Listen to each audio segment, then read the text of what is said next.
Self and Self-Management by Arnold Bennett. The book in my hand is of copyright date 1918 by George H. Doran Company, printed in the United States of America. Contents: running away from life. I will take the extreme case of the social butterfly because it has the great advantage of simplicity. This favorite variety of the lepidopteral insects is always spoken of as female, but as the variety persists from generation to generation, obviously it cannot be of one sex only, and as a fact, there are indubitably male social butterflies, though the difference between the male and the female may be slight. I shall, however, confine myself to the case of the female social butterfly, again for the sake of simplicity. This beautiful creature combines the habits of the butterfly with the habits of the moth. For whereas the moth flies only by night and the butterfly flies only by day, the social butterfly flies both by day and by night. She is universally despised and condemned, and almost universally envied, one of the strangest among the many strange facts of natural history. She lives with a single purpose: to be forever in the movement, not any particular movement, but the movement, which is a grand combined tendency comprising all lesser tendencies. For the social butterfly, the constituents of the movement are chiefly men, theatres, restaurants, dances, noise, and hurry. The minor constituents may and do frequently change, but the major constituents have not changed for a considerable number of years. The minor constituents of the movement are usually serious, and hence, in a minor way, the social butterfly is serious.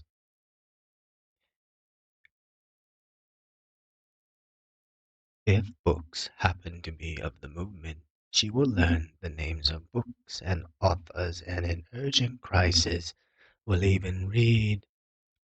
If music, she will learn to distinguish from all other sounds the sounds which are the movement, the sounds at which she must shut her eyes in ecstasy and sigh. If social reform, she will at once be ready to reform everybody and everything except herself and her existence.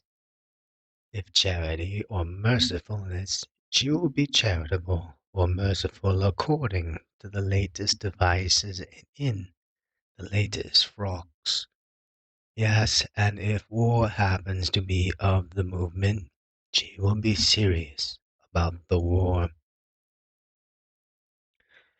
You observe how sarcastic I am about the social butterfly. It is necessary to be so. The social butterfly never has since the earliest times been mentioned in print without sarcasm or pity, and she never will be. She is greatly to be pitied. What is her aim? Her aim, like the aim of most people, except the very poor, whose aim is simply to keep alive, is happiness. But for the unfortunate creature, as you and I can so clearly see, has confused happiness with pleasure. She runs day and night after pleasure, That is to say, after distraction, eating, drinking, posing, seeing, being seen, laughing, jostling, and the singular delight of continual imitation.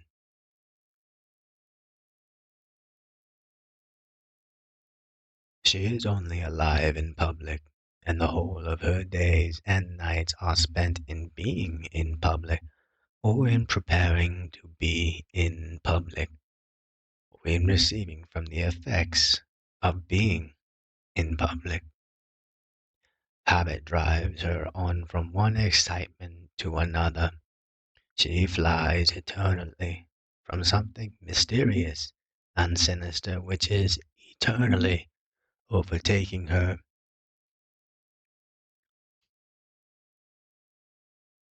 You and I know that she is never happy.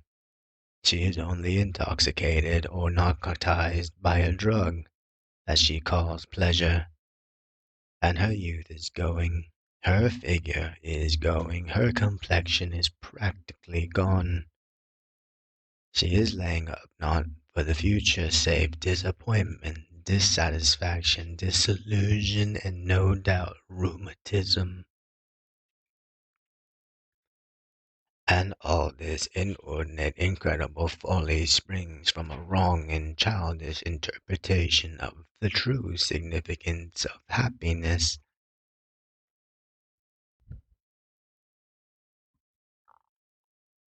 How much wiser, you say, and indeed we all say, is that other young woman who has chosen the part of content. She has come to terms with the universe. She is not forever gadding about in search of something which she has not got, and which not one person in 100 round about her has got. She has said, the universe is stronger than I am. I will accommodate myself to the universe. And she acts accordingly. She makes the best of her lot. She treats her body in a sane manner, and she treats her mind in a sane manner. She has perceived the futility of what is known as pleasure in circles where they play bridge and organize charity fetes on the field of the cloth of gold. She has frankly admitted that youth is fleeting, and that part of it must be spent in making preparations against the rigors of old age. She seeks her pleasure in literature and the arts because such pleasure strengthens instead of weakening the mind and never appalls. She is prudent. She is aware that there can be no happiness where duty has been left undone, and that loving kindness is a main source of felicity. And she is attentive to duty, and she practices the altruism which is at once the cause and the result of loving kindness. She deliberately cultivates cheerfulness and resignation. She discourages discontent as gardeners discourage a weed. She has duly noted that the kingdom of heaven is within you, not near the band at the expensive restaurant, nor in the trying on room of the fashionable dressmakers next door to the expensive restaurant, nor in the salons of the well advertised great. Her life is reflected in her face, which is a much better face than the face of the social butterfly. Whatever may occur, within reason, she is armed against destiny, married or single. What can there be in common between these two types? Well, the point I am coming to is that they may have one tragic similarity which vitiates their lives equally or almost equally. One may be vastly more admirable than the other, and in many matters vastly more sensible, and yet they may both have made the same stupendous mistake, the misinterpretation of the significance of the word happiness.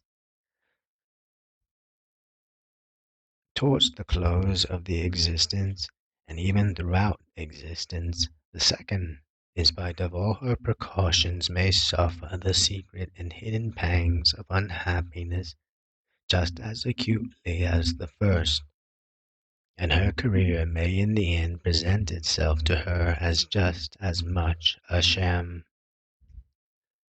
And for the same reason, the social butterfly was running after something absurd, and the other woman knew that it was absurd and left it alone. But the root of the matter was more profound. The social butterfly's chief error was not that she was running after something, but that she was running away from something. Something which I have described as mysterious and sinister. And the other woman also may be, and as a fact frequently is, running away from just that mysterious and sinister something. And that something is neither more nor less than life itself in its very essence. Both may be afraid of life and may have to pay an equal price for their cowardice. Both may have refused to listen to the voice within them and will suffer equally for the willful shutting of the ear.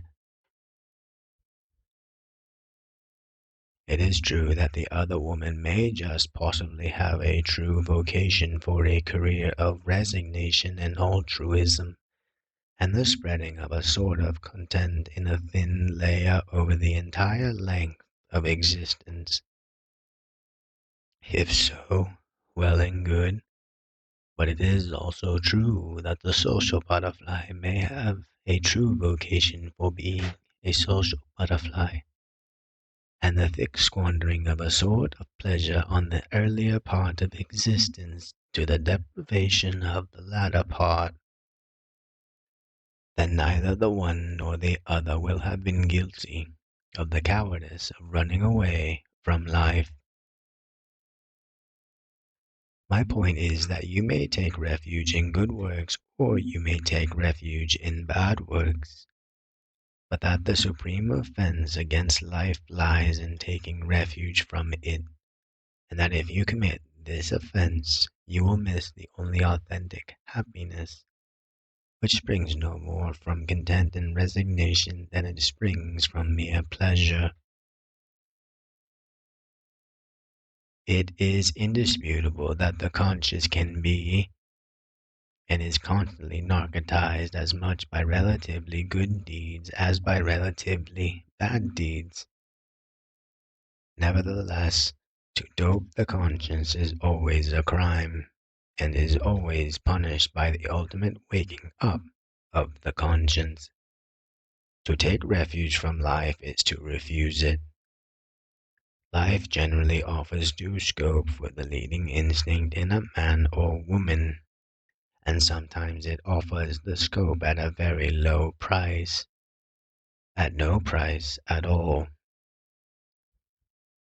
For example, a young man may have a very marked instinct for engineering, and his father may be a celebrated and wealthy engineer who is only too anxious that the son should follow the same profession. Life has offered the scope and charged nothing for it. But, on the other hand, a man may have a very marked instinct for authorship, and his father may be a celebrated and wealthy engineer who, being convinced that literature is an absurd and despicable profession, has determined that his son shall not be an author, but an engineer. Become an engineer, says the father, and I will give you unique help, and you are a made man. Become an author, and you get nothing whatever from me except opposition.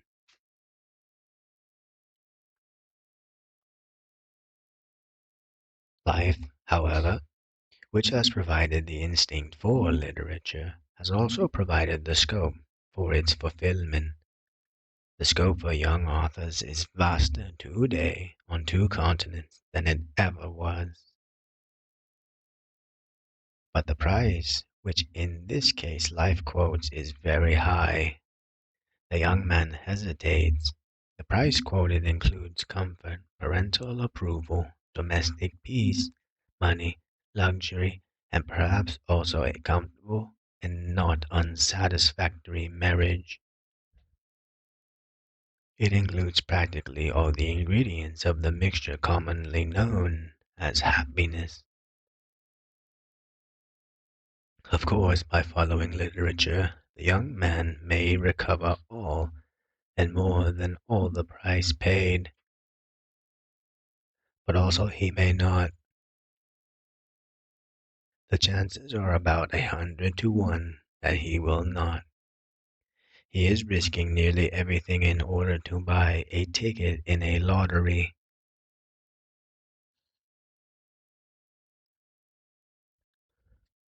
Let us say that, being a prudent and obedient young fellow, he declines to beggar himself for a ticket in a lottery. His instinct toward literature has not developed very far. He sacrifices it and becomes the engineer. By industry and goodwill and native brains, he becomes a very fair engineer, the prop of the firm, the aid, and in due course the successor of his father. He treats his work people well, he marries a delightful girl, and he even treats her well. He has delightful children, he is a terrific worldly success, and a model to his fellow creatures. That man's attention to duty, his altruism, his real kindness, are the theme of conversation among all his friends. He treats his conscience with the most extraordinary respect. And yet, if his instinct towards literature was genuine, he is not fundamentally happy, and when he chances to meet an author or to read about authors, even about their suicides of despair, or to be deeply impressed by a book, he is acutely aware that he has committed the sin of taking refuge from life. He knows that the extraordinary respect which he pays to his conscience is at bottom a doping of that organ. He perceives that the smooth path is in fact the rough path, and that the rough path, which he dared not face, might have been, with all its asperities, the smooth one. His existence is a vast secret and poisonous regret, and there is nothing whatever to be done. There is no antidote for the poison. The dope is a drug, and insufficient at that. Women, even in these latter days when reason is supposed to have gotten human nature by the neck, have far greater opportunities and temptations than men to run away from life. Indeed, many of them are taught and encouraged to do so. The practice of the three ancient cardinal female virtues, shutting your eyes, stopping your ears, and burying your head in the sand, is very carefully inculcated. And then, of course, people turn round on young women and upbraid them because they are afraid of existence. And though things are changing, they have not yet definitely changed. I would not blame a whole sex, no matter which, for anything whatever, but to state a fact is not to blame. The fact is that women, when they get a chance, do show a tendency to shirk life. Large numbers of them come to grips with life simply because they are compelled to do so. A woman whose material existence is well assured will not, as a rule, go out into the world. Further, she will not marry as willingly as the woman who needs a home and cannot see the prospect of it except through marriage, by which I mean to imply that with women the achievement of marriage is due less to the instinct to mate than to an economic instinct. Men are wicked animals, and know not righteousness, but it may be said of them generally that with them the achievement of marriage is due to the instinct to mate. Examining the cases of certain women who put off marrying, I have been forced to the conclusion that the only reason for hesitating to marry is that men are not perfect, and that to marry an imperfect man involves risk. It does, but the reason is not valid. Risk is the very essence of life, and the total absence of danger is equal to death. I do not say that to follow an unsatisfactory vocation and to fail in it is better than to follow no vocation, but I am inclined to say that any marriage is better than no marriage for both sexes. And I think that the most tragic spectacle on earth is an old woman metaphorically wrapped in cotton wool who at some period of her career has refused life because of the peril of an inconvenience and unhappiness. Both men and women can run away from life in ways far more subtle and less drastic than those which I have named. For the sake of clearness, I have confined myself to rather crude and obvious examples of flight. There are probably few of us who are not conscious of having declined at least some minor challenge of existence, and there are still fewer of us who can charge ourselves with having been consistently too bold in our desire to get the full savor of existence. Each individual must define happiness for himself or herself. For my part, I rule out practically that all the dictionary definitions. In most dictionaries, you will find that the principal meaning attached to the word is good fortune or prosperity, which is notoriously absurd. Then come such definitions as a state of well-being characterized by relative permanence, by dominantly agreeable emotion, and by a natural desire for its continuation. This last is from Webster, and it is very clever. Yet I will have none of it unless I am allowed to define the word well-being in my own way. For me, an individual cannot be in a state of well-being if any of his faculties are permanently idle through any fault of his own. The full utilization of all the faculties seems to me to be the foundation of well-being, but I doubt if a full utilization of all the faculties necessarily involves the idea of good fortune or prosperity or tranquillity or contentedness with one's lot, or even a dominantly agreeable emotion. Very often it rather involves the contrary. In my view, happiness includes chiefly the idea of satisfaction after full, honest effort. Everybody is guilty of mistakes and of serious mistakes. and the contemplation of these mistakes must darken, be it ever so little, the last years of existence. But it need not be fatal to a general satisfaction. Men and women may in the end be forced to admit I made a fool of myself and still be fairly happy. But no one can possibly be satisfied, and therefore no one can, in my sense, be happy, who feels that in some paramount affair he has failed to take up the challenge of life.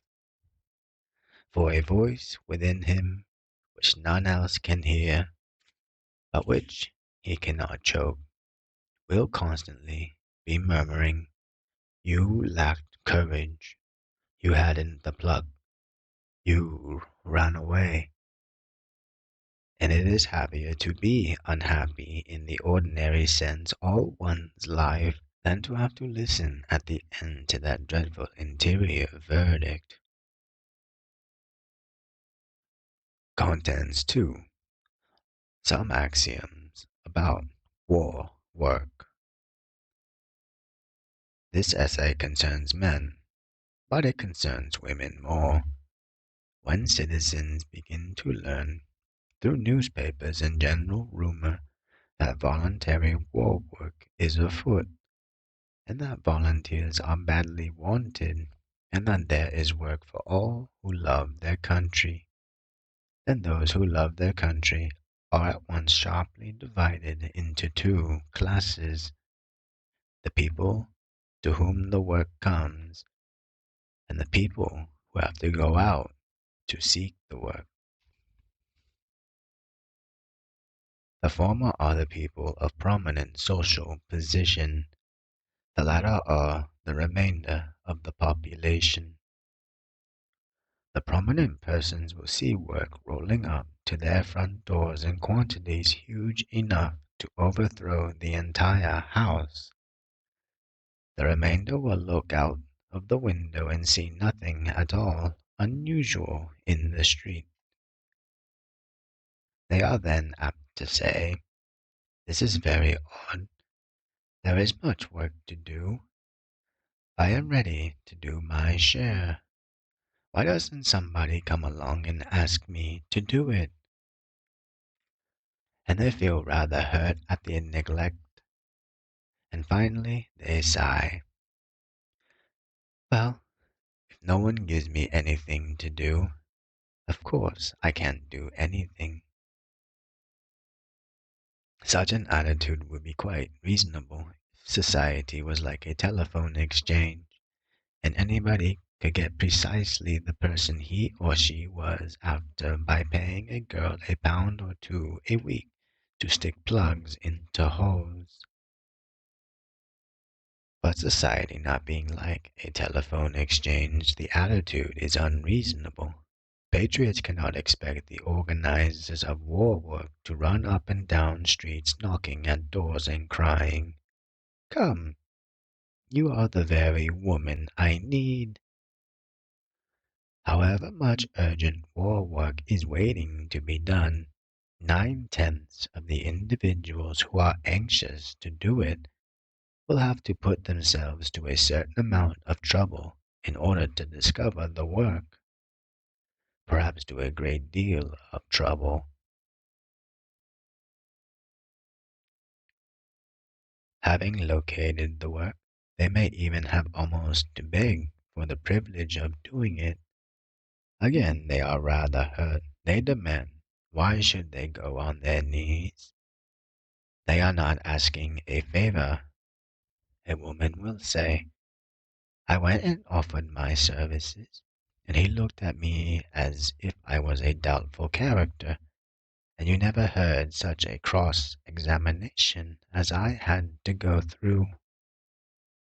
It was most humiliating." True, true.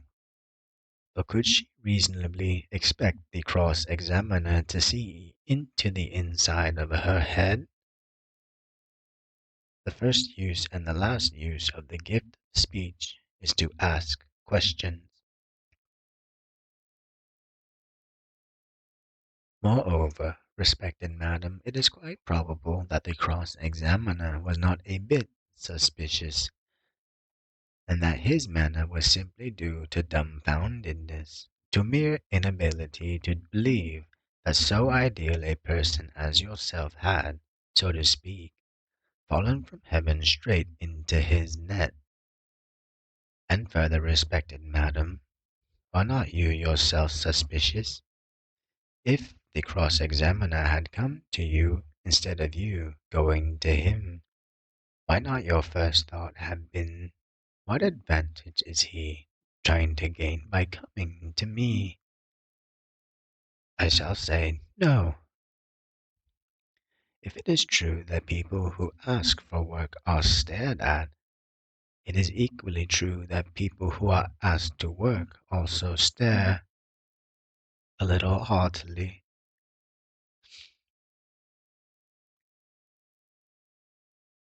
And when the latter graciously promise assistance, they often say to themselves, I shall do as little as I can, because I'm not going to be taken advantage of.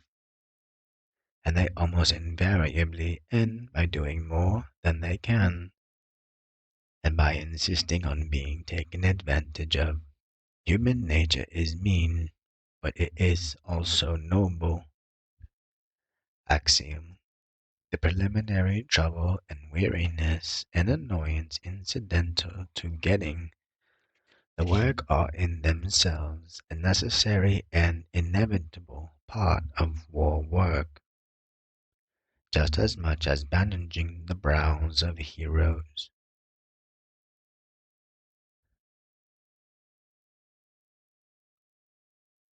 Life is a continual passage from one illusion to another. No sooner has the eager volunteer found out that the desire to help is apt to be treated as evidence of a criminal disposition, and that war work is as shy as deer in the depths of a forest. No sooner has he or she discovered these things than yet another discovery destroys yet another illusion. The war work, when brought to bay and caught, is not the right kind of war work. You, for I may as well admit that I am talking direct to the eager volunteer, you had expected something else.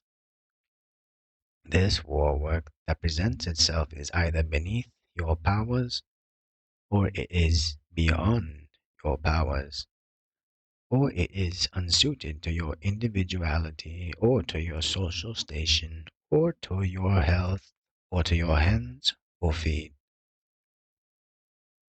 You can scarcely say that what you had expected, but at any rate, I will tell you what you had expected.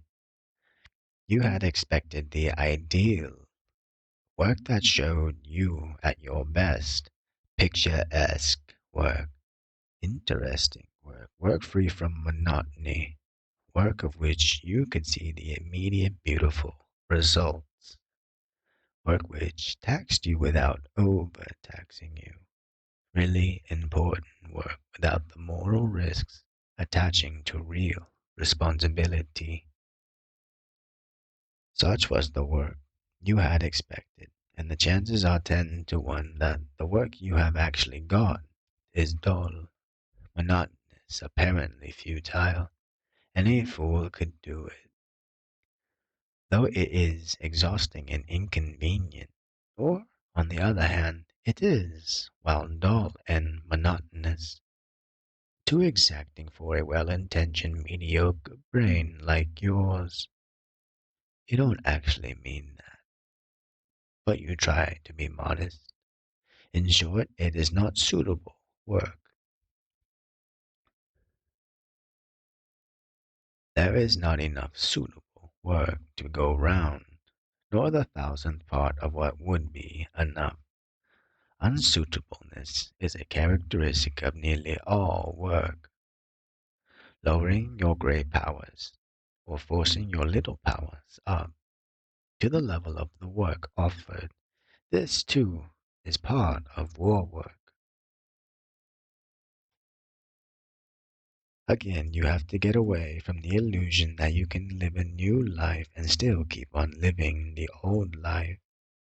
Everybody, as has somewhere been stated, possesses 24 hours in each day. Everybody occupies every one of his 24 hours. You do, though you may think you don't. If you do not occupy them in labor, then you occupy them in idleness. If not in usefulness, then in futility. Now, idleness and futility are much more difficult to expel from hours which they have appropriated than labor and usefulness are difficult to expel. But if war work is brought in, something will have to be expelled. Habits of labor and usefulness are sometimes hard enough to change. Habits of idleness and futility are still harder. If you were previously spending your afternoons in giving and accepting elaborate afternoon teas, you will have more trouble in devoting your afternoons to war work than if you had been spending them, for example, in the pursuit of knowledge. It is child's play to abandon the pursuit of knowledge.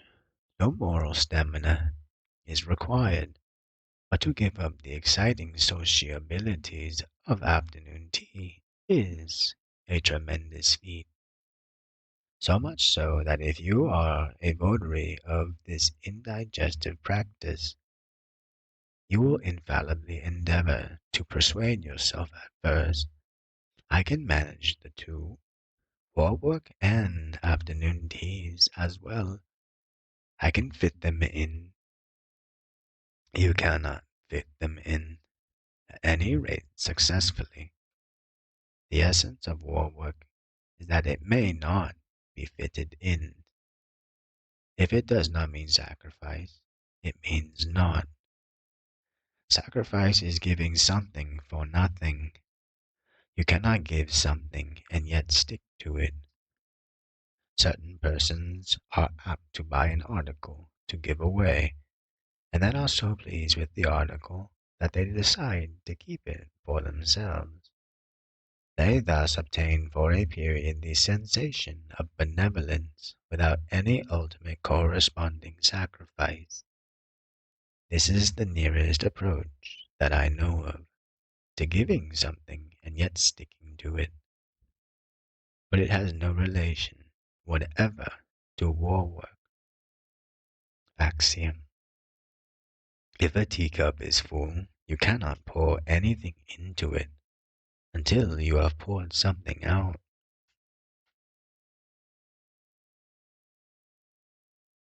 The next and the next to the last illusion to go is a masterpiece of simple-mindedness, and yet nearly all who take up war work are found at first to be under its sway.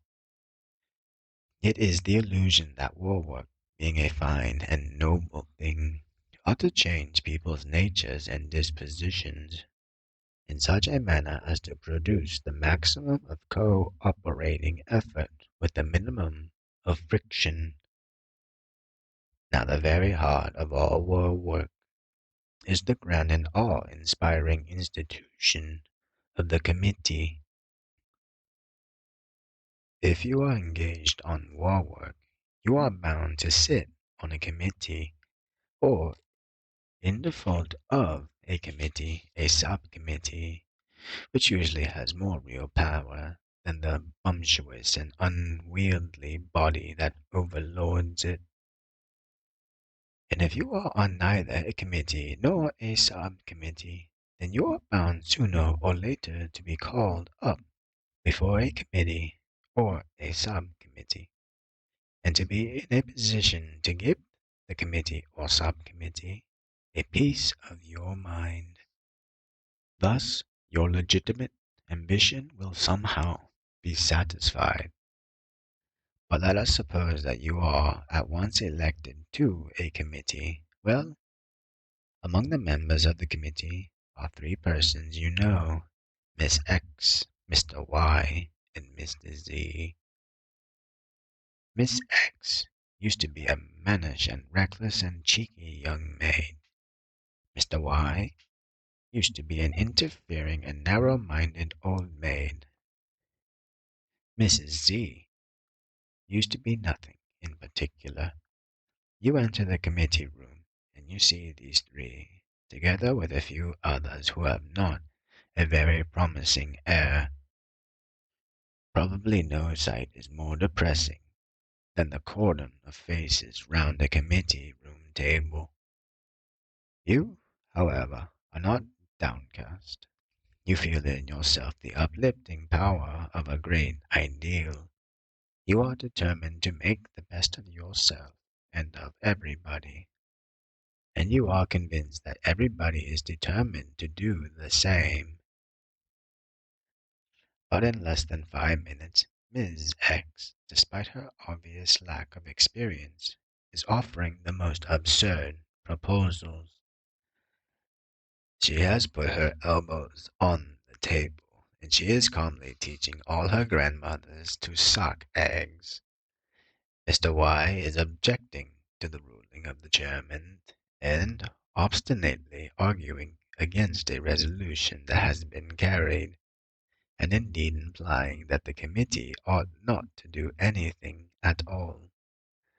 As for Mrs. Z, she has scarcely opened her mouth.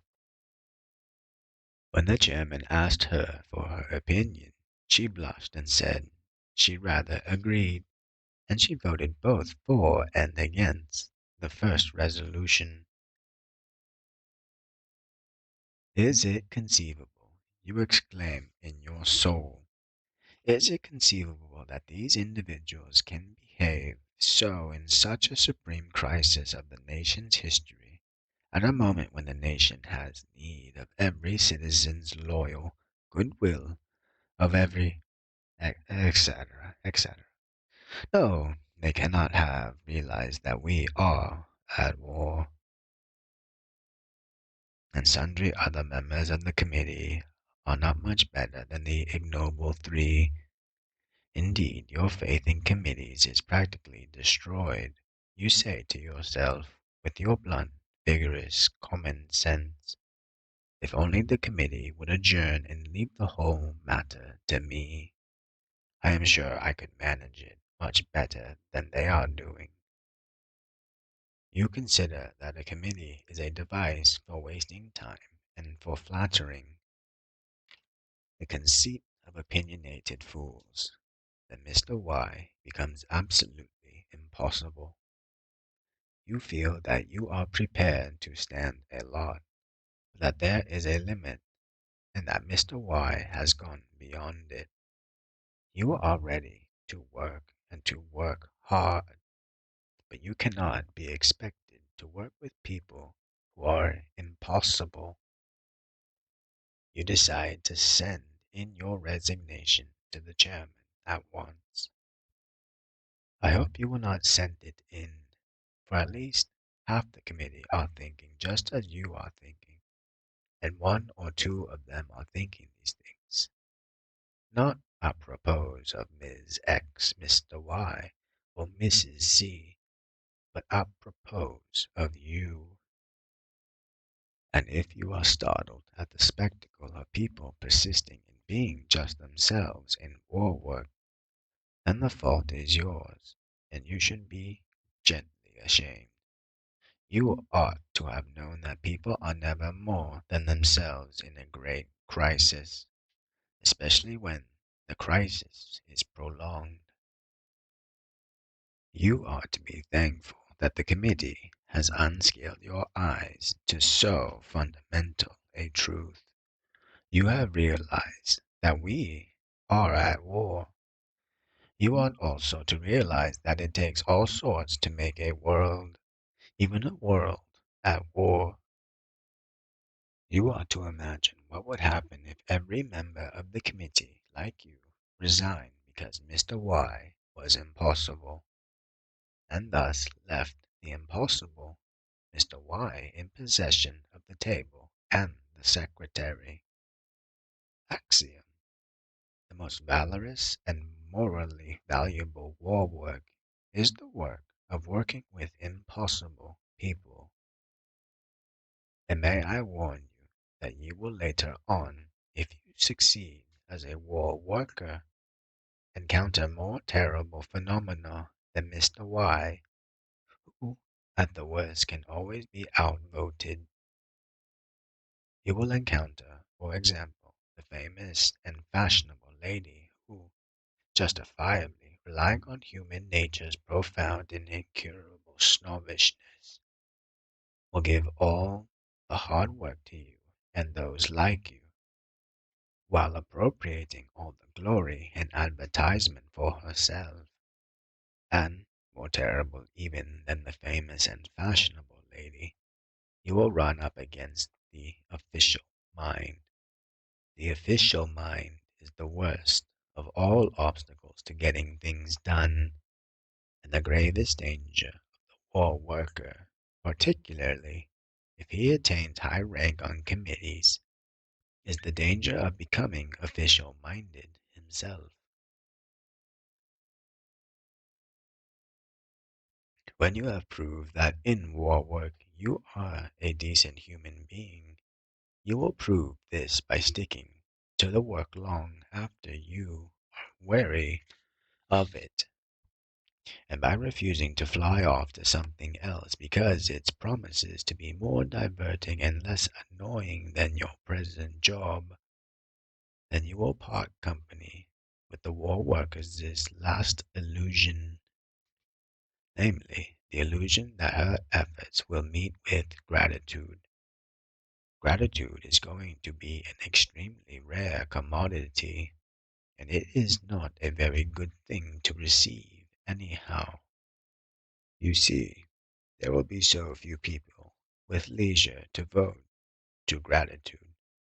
Everybody is or will be war working. Even soldiers and sailors are doing something for the war. Though to listen to some civilians, one would suppose the military side of war to be relatively quite unimportant. No, gratitude will not choke the market. On the contrary, criticism will be rife, for we are all experts in war work. The highest hope of the average war worker must be to escape censure. Official food controllers, or possibly the supreme type of war worker, are thankful if they escape with their heads. And herein is a great lesson. Axiom. The reward of war work will be in the treaty of peace. Contents: the diary habit.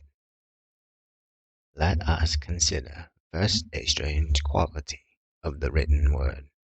The spoken word is bad enough. Such things as misfortunes, blunders, sins, and apprehensions become more serious when they have been described even in conversation. A woman who secretly fears cancer will fear it much more once she has mentioned her fear to another person. The spoken word has somehow given reality to her fear, but the written word is far more formidable than the spoken word. It is said that the ignorant and the uncultured have a superstitious dread of writing. The dread is not superstitious. It is based on a mysterious and intimidating phenomenon which nearly anybody can test for himself. The fact is that almost all people are afraid of writing. I mean true, honest writing.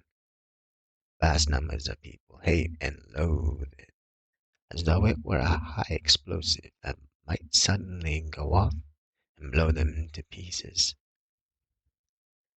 That is one reason why realistic novels never have a very large sale.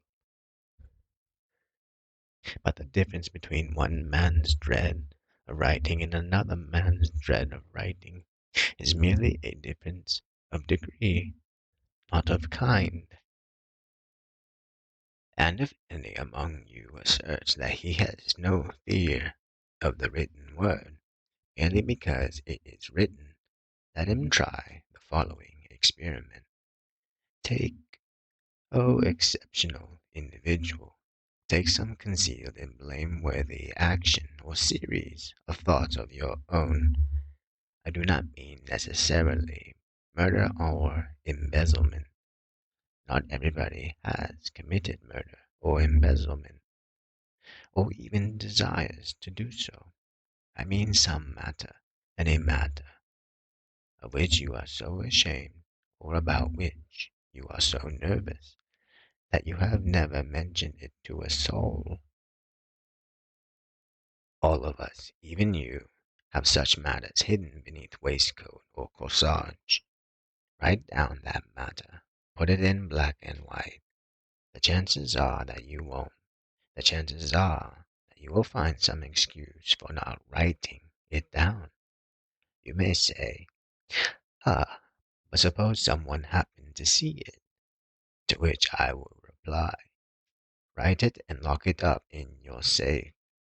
To which you may rejoin, ah, but I might lose the key of the safe, and someone might find it and open the safe. Also, I might die suddenly. To which I would retort, if you are dead, you needn't mind discovery. To which you might respond, how do you know that if I was dead, I didn't mind discovery? Well, I will yield you that point and still prove to you that your objection to the written word does not spring from the fear of giving yourself away. The experiment shall be performed under strict conditions. Empty your house of all of its inhabitants, save yourself. Lock the front door and the back door. Go upstairs to your own room. Lock the door of your own room. Pile furniture before the door so that you cannot possibly be surprised. Light a fire. Place the writing table near the fire. Arrange it so that at slightest alarm of discovery you can with a single movement thrust your writing into the fire. Then begin to write down that of which you are ashamed.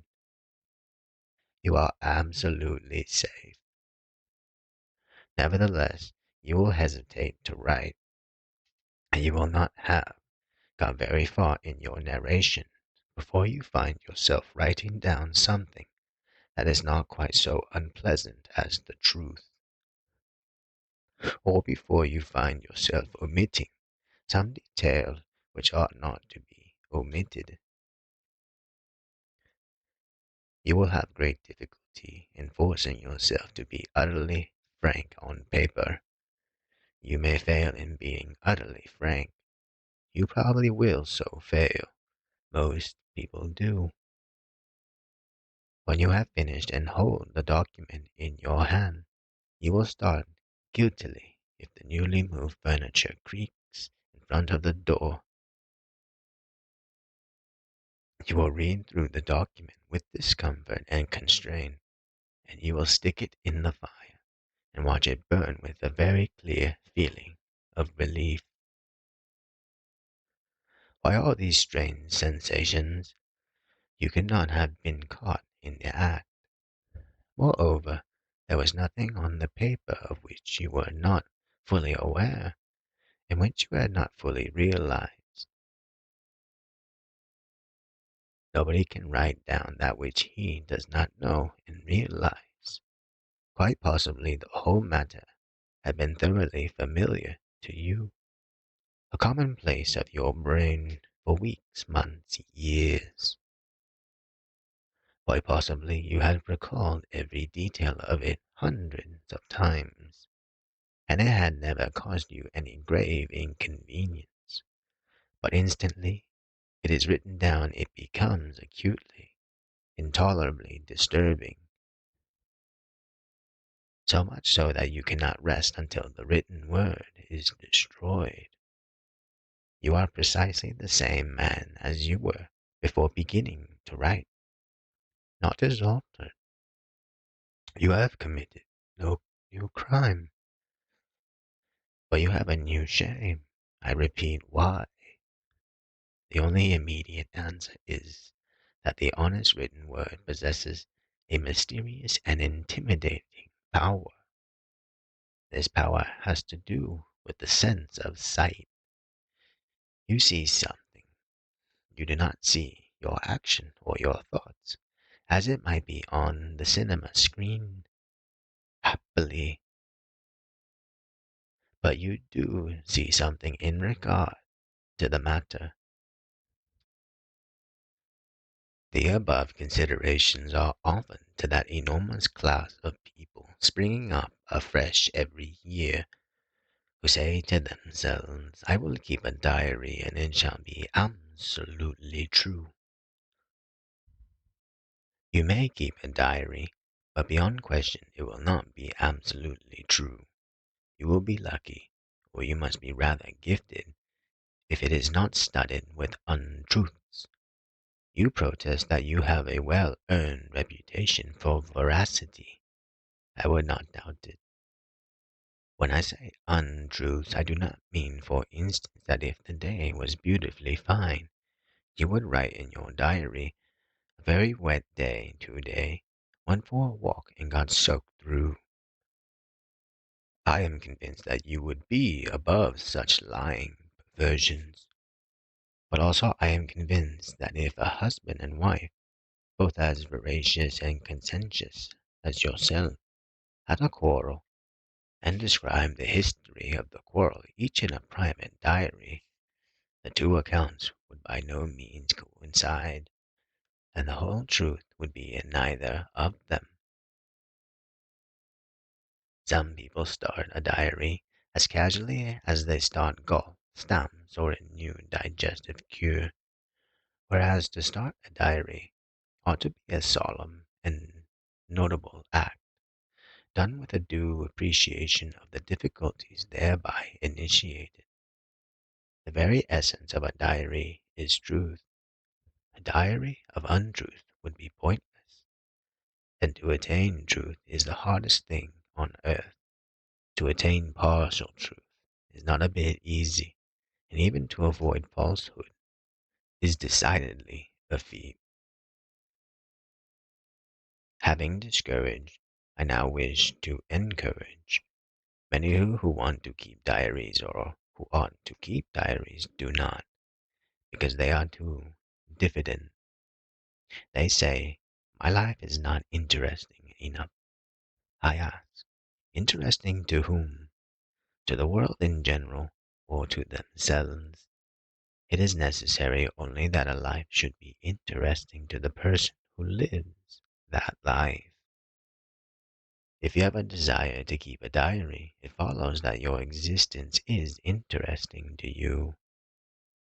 Otherwise, obviously, you would not wish to make a record of it. The greatest diarists did not lead very palpitating lives. 95% of Pepe's diaries deals with tiny daily happenings of the most banal sort, such happenings as we all go through. If Pepys reread his entries the day after he wrote them, he must have found them somewhat tedious. Certainly he had not the slightest notion that he was writing one of the great outstanding books of English literature. But diaries are the opposite of novels, in that time increases instead of decreasing their interest. After a reasonable period, every sentence in a diary blossoms into interest, and the diarist simply cannot be dull, any more than a great wit such as Sidney Smith could be unfunny. If Sidney Smith asked Helen to pass him the salt, The entire table roared with laughter because it was inexplicably so funny.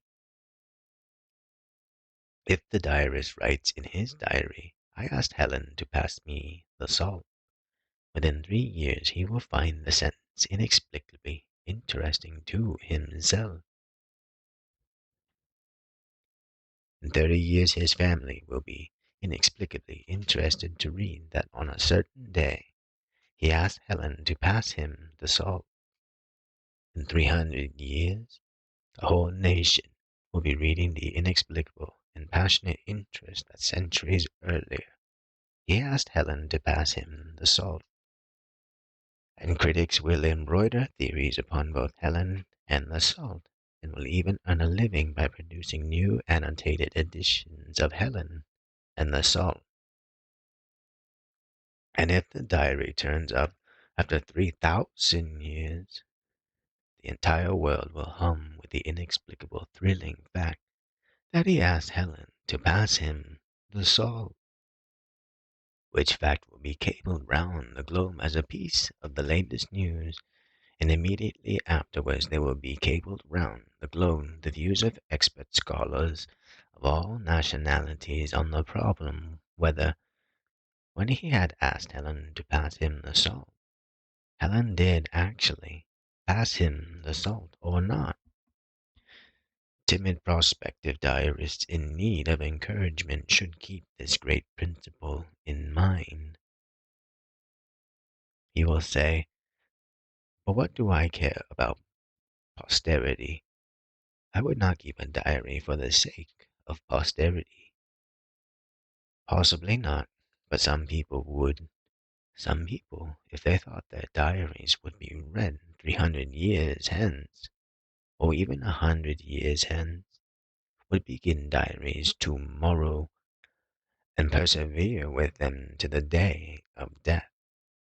Some people, of course, are peculiar, and I admit that I am of your opinion. The thought of posterity leaves me stone cold. There is only one valid reason for beginning a diary, namely, that you find pleasure in beginning it, and only one valid reason for continuing a diary, namely, that you find pleasure in continuing it. You may find profit in doing so, but that is not the main point, though it is a point. You will most positively experience pleasure in reading it after a long interval, but that is not the main point either, though it is an important point. The diary should find its sufficient justification in the writing of it. If the act of writing is not its own reward, then let the diary remain forever unwritten.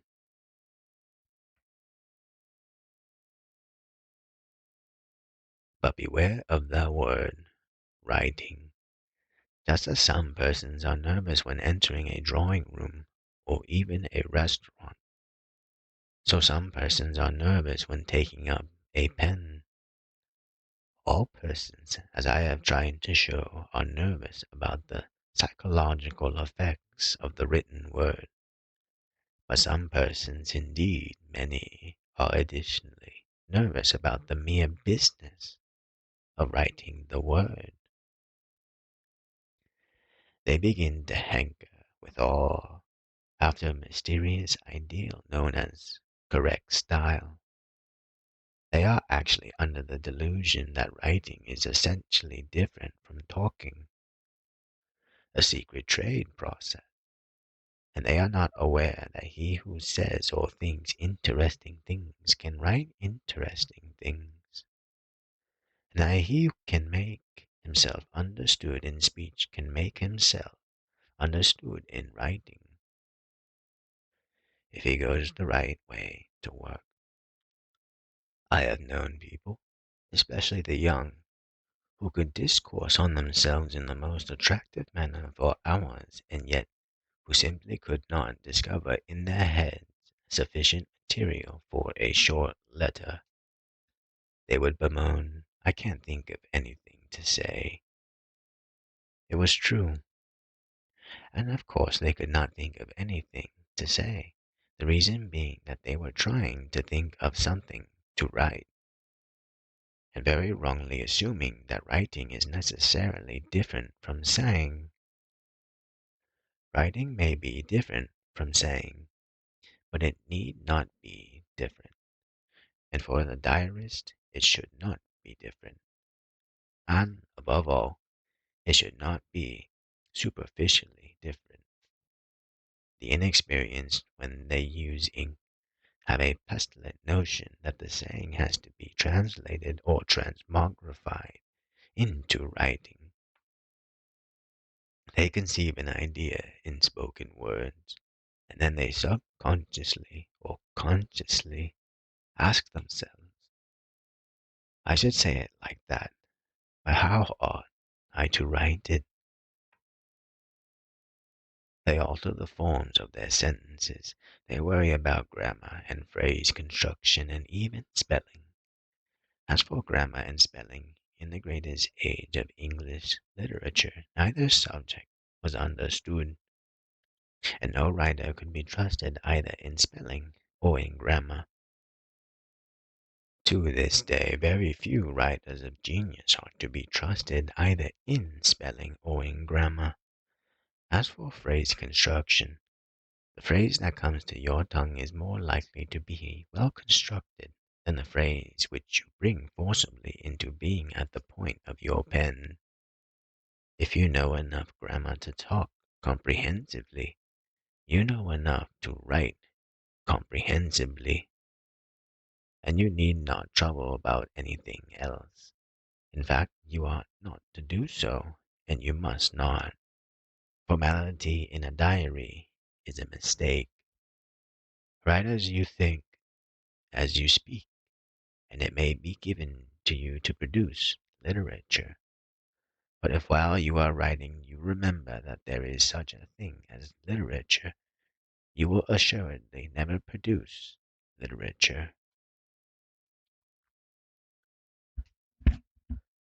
This does not mean that you are entitled to write anyhow, without thought and without effort. Not a bit.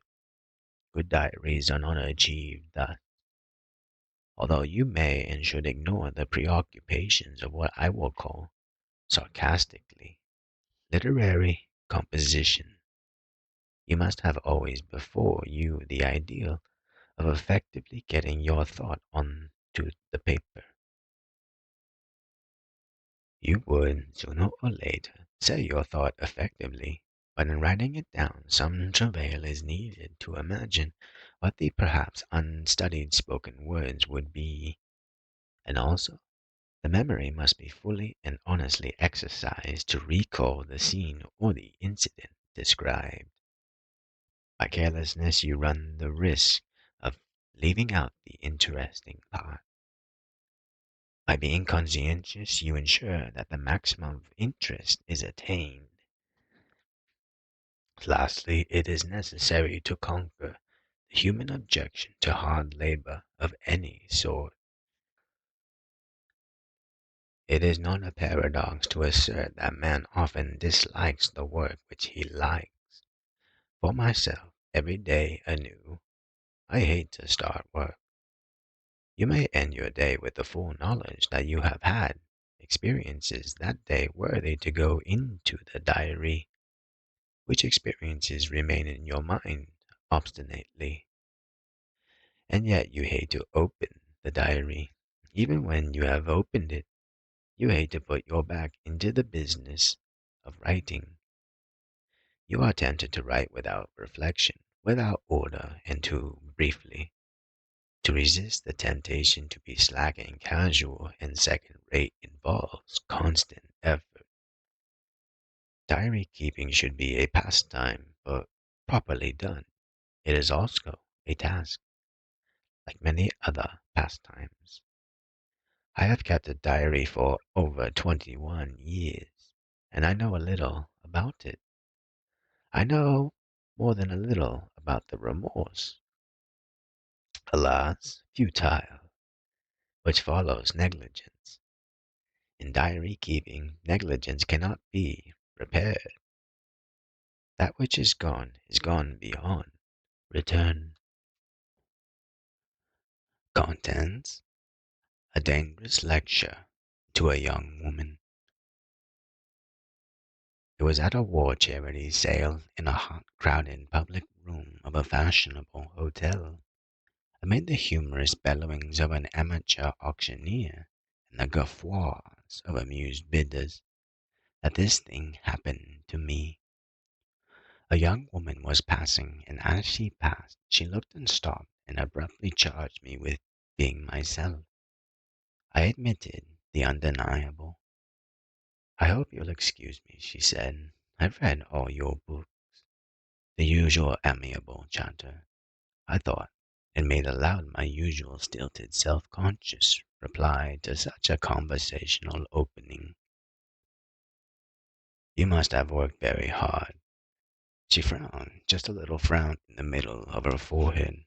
She was very well dressed, which is not a fault, and she had a pleasant, sympathetic, serious face.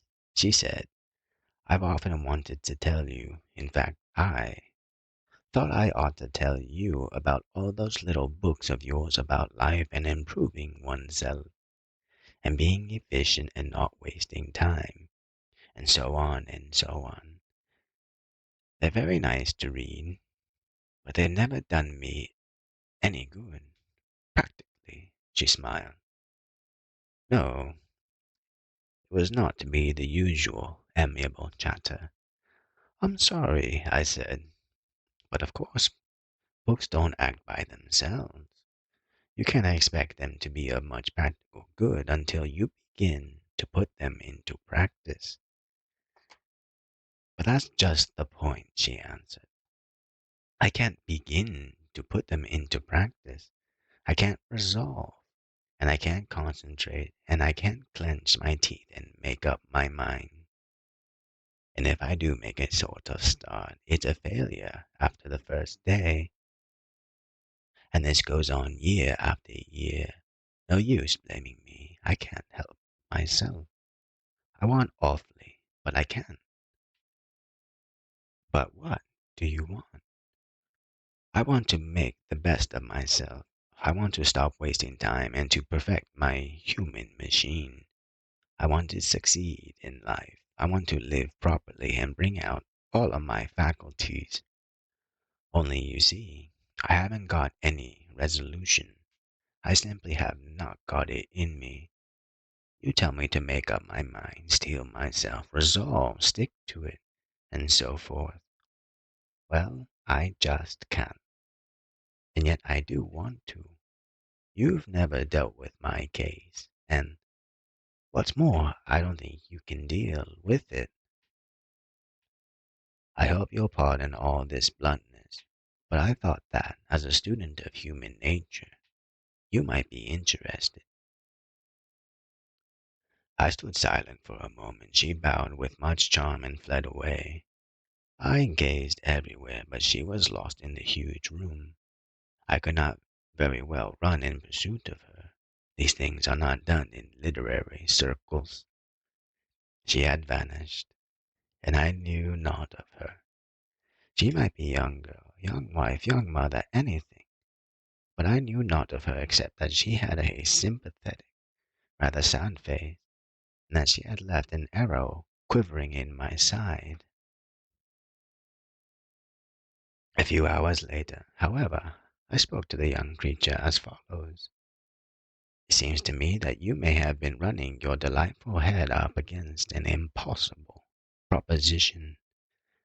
Perhaps you have been hoping to create energy in yourself. Now you cannot create energy, either in yourself or elsewhere. Nobody can. You can only set energy free, loosen it, transform it, direct it. You may take a ton of coal and warm a house with it. The heat energy of the coal is transformed, set free, and directed to a certain purpose. But if you try to warm the house by means of open coal fires in old-fashioned fire grates, you will warm the chimneys and some of the air above the chimneys. and yet the rooms of the house will not be appreciably warmer than they were when you began. On the other hand, you may take a ton of exactly the same kind of coal, and by means of a steam heating system in the cellar, warm the rooms of the house to such an extent that you have to wear your summer clothes in the depth of winter. The steam heating system, however, has not increased the heat energy of the coal. It has merely set free, utilized, and directed the heat energy of the coal in a common sense, that is to say, a scientific manner. No amount of common sense and ingenuity will get as much heat energy out of half a ton as out of a ton of coal.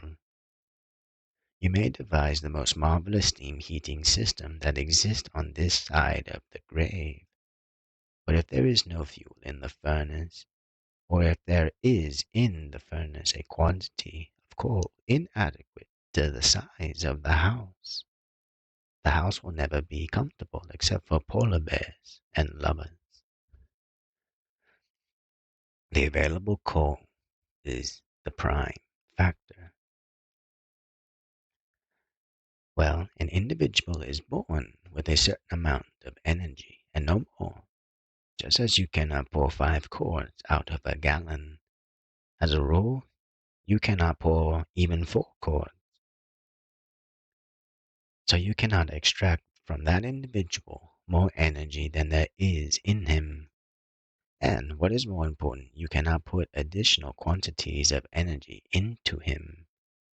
You may sometimes seem to be putting energy into him, but you are not.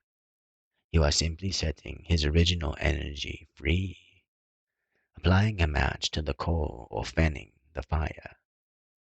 An individual is an island on whose rocky shores no ship can ever land that most mysterious commodity, energy.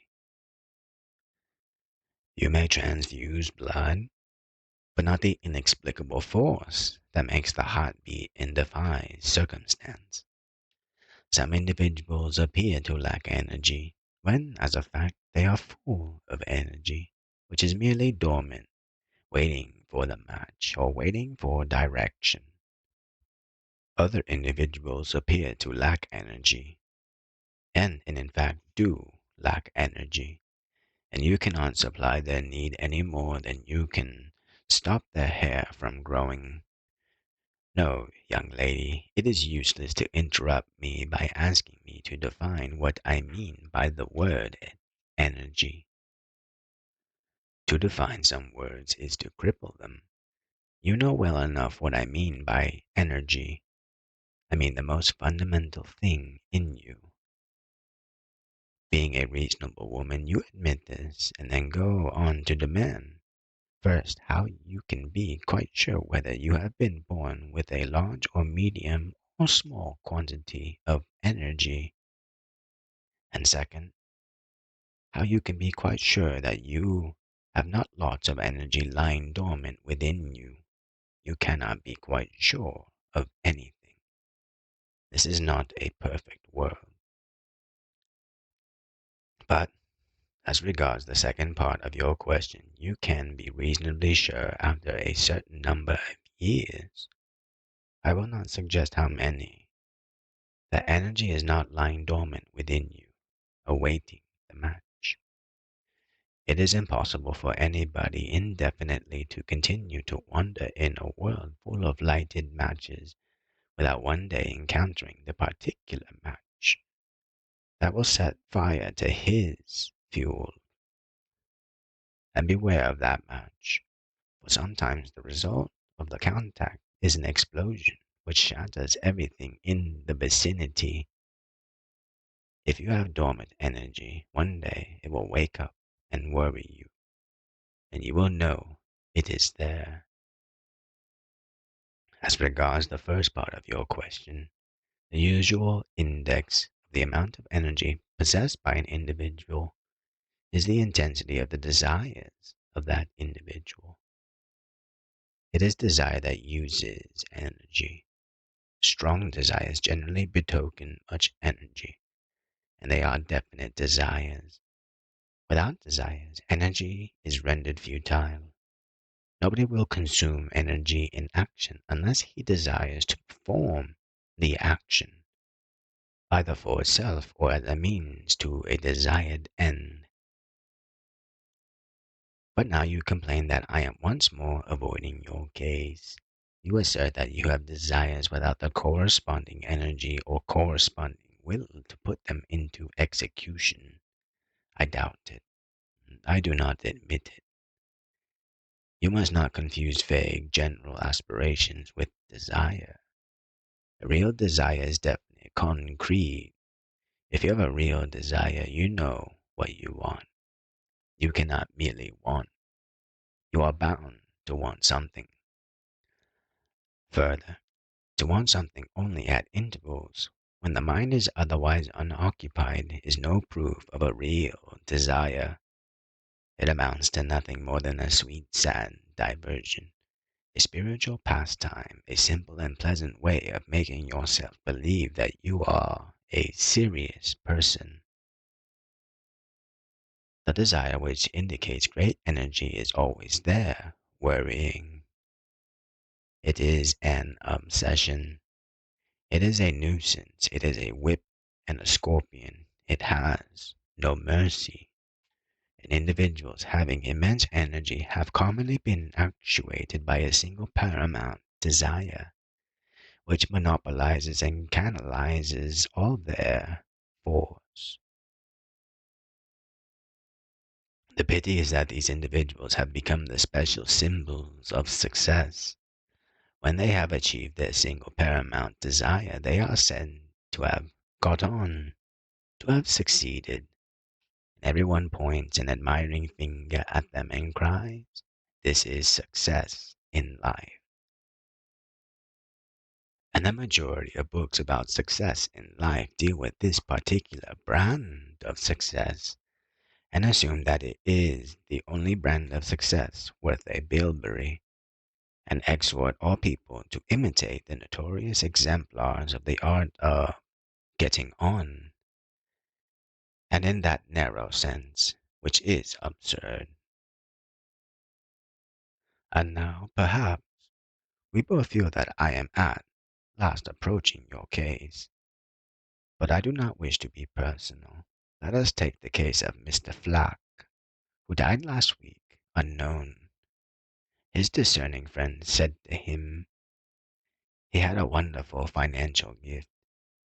If he'd concentrated on it, he might have rivaled Harriman. But he wouldn't concentrate either on that or anything else. He was interested in too many different subjects: books, pictures, music, travel, physical science, love, economics. In fact, everything interested him, and he was always interested in something. He was too all round. He frittered his energy away and wasted enormous quantities of time, and so he never succeeded. Such was the verdict of some of Flack's admirers, but it occurs to me that Flack may have succeeded after all. Certainly he did not succeed in being a financial magnate, but he succeeded in being interested in a large number of things, and therefore in having a wide mind. He succeeded in being always interested, and he succeeded in not being lopsided, which men of one supreme desire, as a rule, are. Men who are successful in the narrow sense generally pay a fearful price for their success. His friends regret that he wasted his time, but really, if he accomplished all that he admittedly did accomplish, he couldn't have wasted a very great deal of time. Quite possibly the late Mr. Flack used to wake up in the night and curse himself because he could not concentrate, and because he could not stick to one thing, and because he wasted his time, and because, with all his gifts, he did not materially progress, and because he made no impression on the great public. Quite possibly, in moments of gloom, he had regrets about the dissipation of his energy, but he could not honestly have regarded himself as a failure. I should like to know why it is necessarily more righteous to confine one's energy to a single direction than to let it spread out in various directions. It is not more righteous. If a man has one imperious desire, his righteousness is to satisfy it fully. But if a man has many mild equal desires, his righteousness is to satisfy all of them as reasonably well as circumstances permit. And I see no reason why one should be deemed more successful than the other. Yes, young woman, I know what your excellent modesty is going to say. It is going to say that the late Mr. Flack did show energy, though he frittered it away, and that you do not show energy. Now, I do not want to defend you against yourself, for possibly you enjoy denouncing yourself and proving that you are worthless. Nevertheless, I would point out that energy is often used in ways quite unsuspected. Energy is a very various thing. Some people use energy in arranging timetables and sticking to them, and in clenching their teeth and making terrific results and executing them, and in never wasting a moment, and in climbing, and this is all very laudable.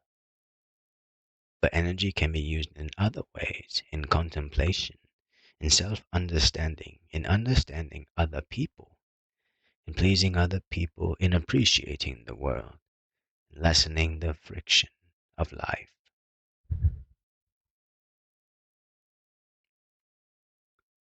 I have personally come across persons, especially women, who were idle, who were mentally inefficient, who made no material contribution to the enterprise of remaining alive,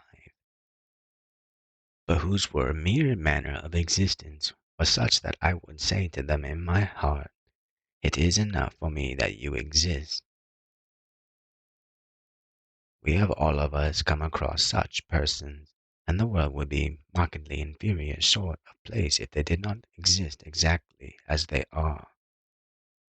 You, dear young woman, may or may not be one of these, I cannot decide.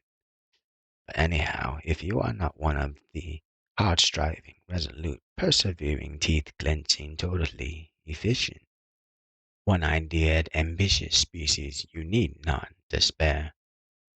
Imagine what the world would be like if we were all ruthlessly set on succeeding.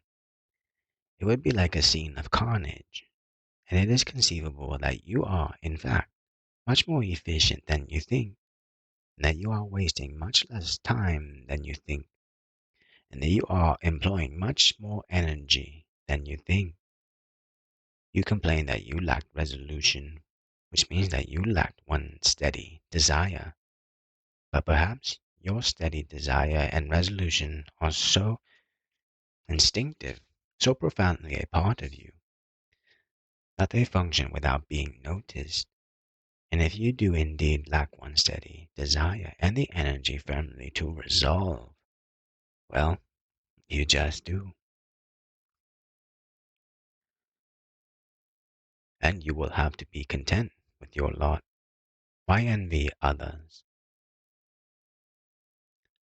An overmastering desire and its accompanying energy are not necessarily to be envied. A dangerous doctrine, you say.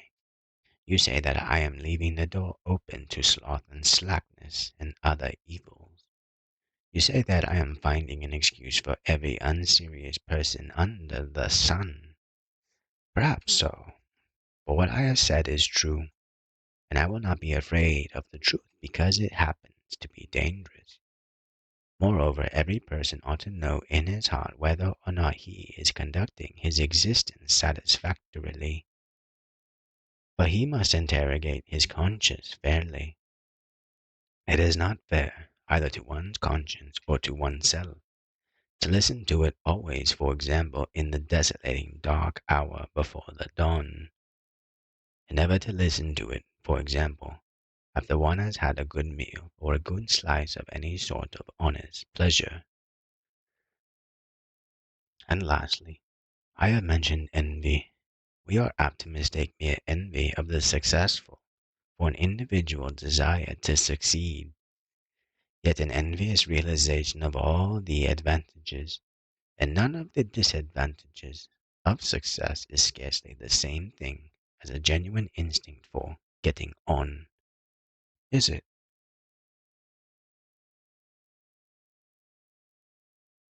This long speech which I made to the young, dissatisfied creature might have been extremely effective if I could have made it to her face. I ought, however, to mention that I did not make it to her face. I have been reporting a harangue which I delivered in the sleepless middle of the night to her imagined image. It is easier to be effective in reply when the argumentative opponent is not present. Contents: The complete farsa. Frequenters of lunatic asylums are familiar with the person who, being convinced that he is a poached egg, continually demands to be put on hot toast, and is continually unhappy because nobody will put him on hot toast. This man is quite harmless. He is merely a bore by reason of a ridiculous delusion about the fulfillment of his true destiny being bound up with hot toast. In character, he is one of the most amiable individuals that ever lived.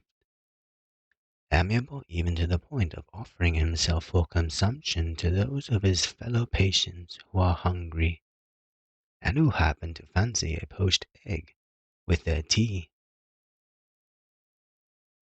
Nevertheless, on the score of his undeniable delusion, he is segregated from ordinary society, and indeed imprisoned for life. Such may be the consequence of a delusion. But not all deluded people are treated alike. A lady went for the week end to stay in a country cottage. Now, this lady was accustomed to smoke a cigarette in her bath of a morning. Let there be no mistake. She was a perfectly respectable lady. In former days, respectable ladies neither smoked cigarettes nor took baths. The one habit was nearly as disreputable as the other. In the present epoch, they do both with the impunity, and though possibly a section of the public may consider that while for a woman to smoke a cigarette is quite nice, and for a woman to have a bath is quite nice, to smoke a cigarette in a bath is not quite nice for a woman. That section of the public is in a very small minority, and should therefore be howled down.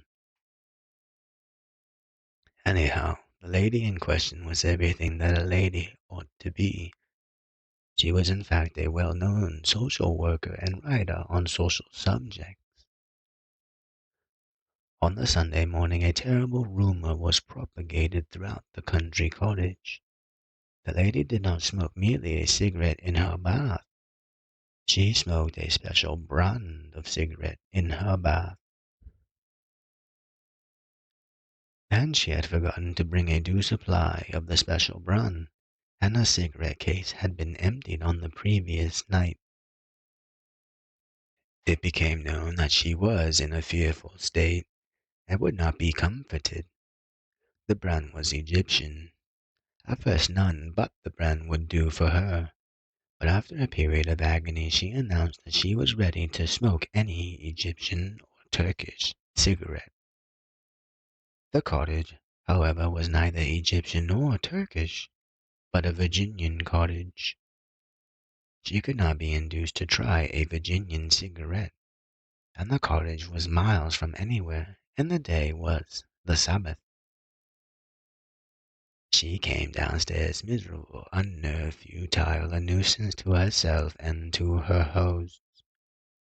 She could not discuss important social matters, which she had come on purpose to discuss. She could do naught except sympathize with herself, and this she did on a tremendous scale. In the afternoon, a visitor called who possessed Egyptian cigarettes. The lady got one, and at first puff was instantly restored to her normal condition. The hot toast had been brought to the poached egg.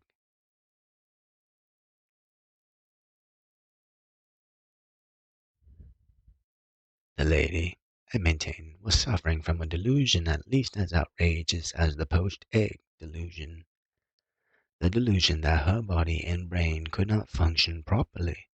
In other words, that her destiny could not be fulfilled unless she took into her mouth at a certain time a particular variety of gaseous fluid scarcely distinguishable from 1,000 other similar varieties of gaseous fluid. Her physical perceptions were not at all delicate. Like most women, for example, she could not tell the difference between tea stewed and tea properly infused.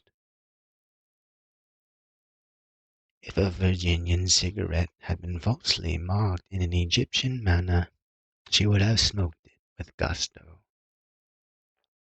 And if she had been smoking in the dark, she could not have told whether her cigarette was in or out unless she inhaled. The delusion was nothing but a delusion. Her mind, by habitual process, had imagined it, and she had ended by being victimized by it.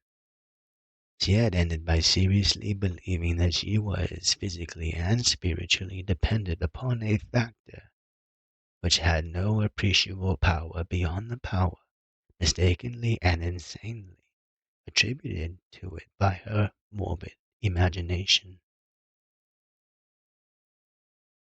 But did anyone suggest that she ought to be confined in a lunatic asylum? Assuredly not. If ever she goes to a lunatic asylum, it will be as a visitor, to smile superiorly at the man whose welfare depends utterly on hot toast. From the moral height of a cigarette, she will pity hot toast. Far from scheming to get the lady into a lunatic asylum, her hosts were extraordinarily sympathetic, and even when they were by themselves, the worst thing they said was, "Poor thing, she's rather fussy about cigarettes."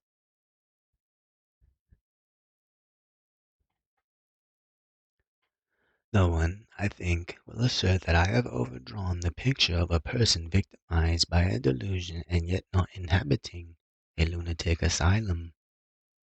Everyone will be able out of his own experience of the world to match my example with examples of his own. And indeed there are a few of us who are not familiar with at least one example immensely worse than the lady who staked her daily existence on getting an Egyptian cigarette in her bath. Few of us have not met the gentleman who can only be described as the complete fusser. This gentleman has slowly convinced himself that the proper fulfillment of his destiny depends absolutely upon 10,000 different things. All things, of course, have their importance, but this gentleman attaches a supreme and quite fatal importance to all 10,000 things. He begins to be fussy on waking up, and he stops being fussy when he goes to sleep. He may not smoke a cigarette in his bath, but he will probably keep a thermometer in his bath because he is convinced that there is a right temperature for the bath water, and that any other temperature would impair his efficiency. He may detest smoking, in which case he will probably have rigid ideas about the precise sort of woven stuff he must wear next to his skin. He may be almost any kind of character, and yet be fussy. He may be so tidy that he cannot exist in a room, either in his own house or in anybody else's, until he has been round the walls and made all the pictures exactly horizontal. He may be so untidy that if his wife privily tidies his desk, he is put off work for the rest of the day. He may be so fond of open air that he can only sleep with his head out of a window, or so afraid of open air that a drought deranges all his activities for a fortnight. He may be so regular that he kisses his wife by the clock, or so irregular that he is never conscious of appetite until a meal has been going cold for half an hour, and so on endlessly.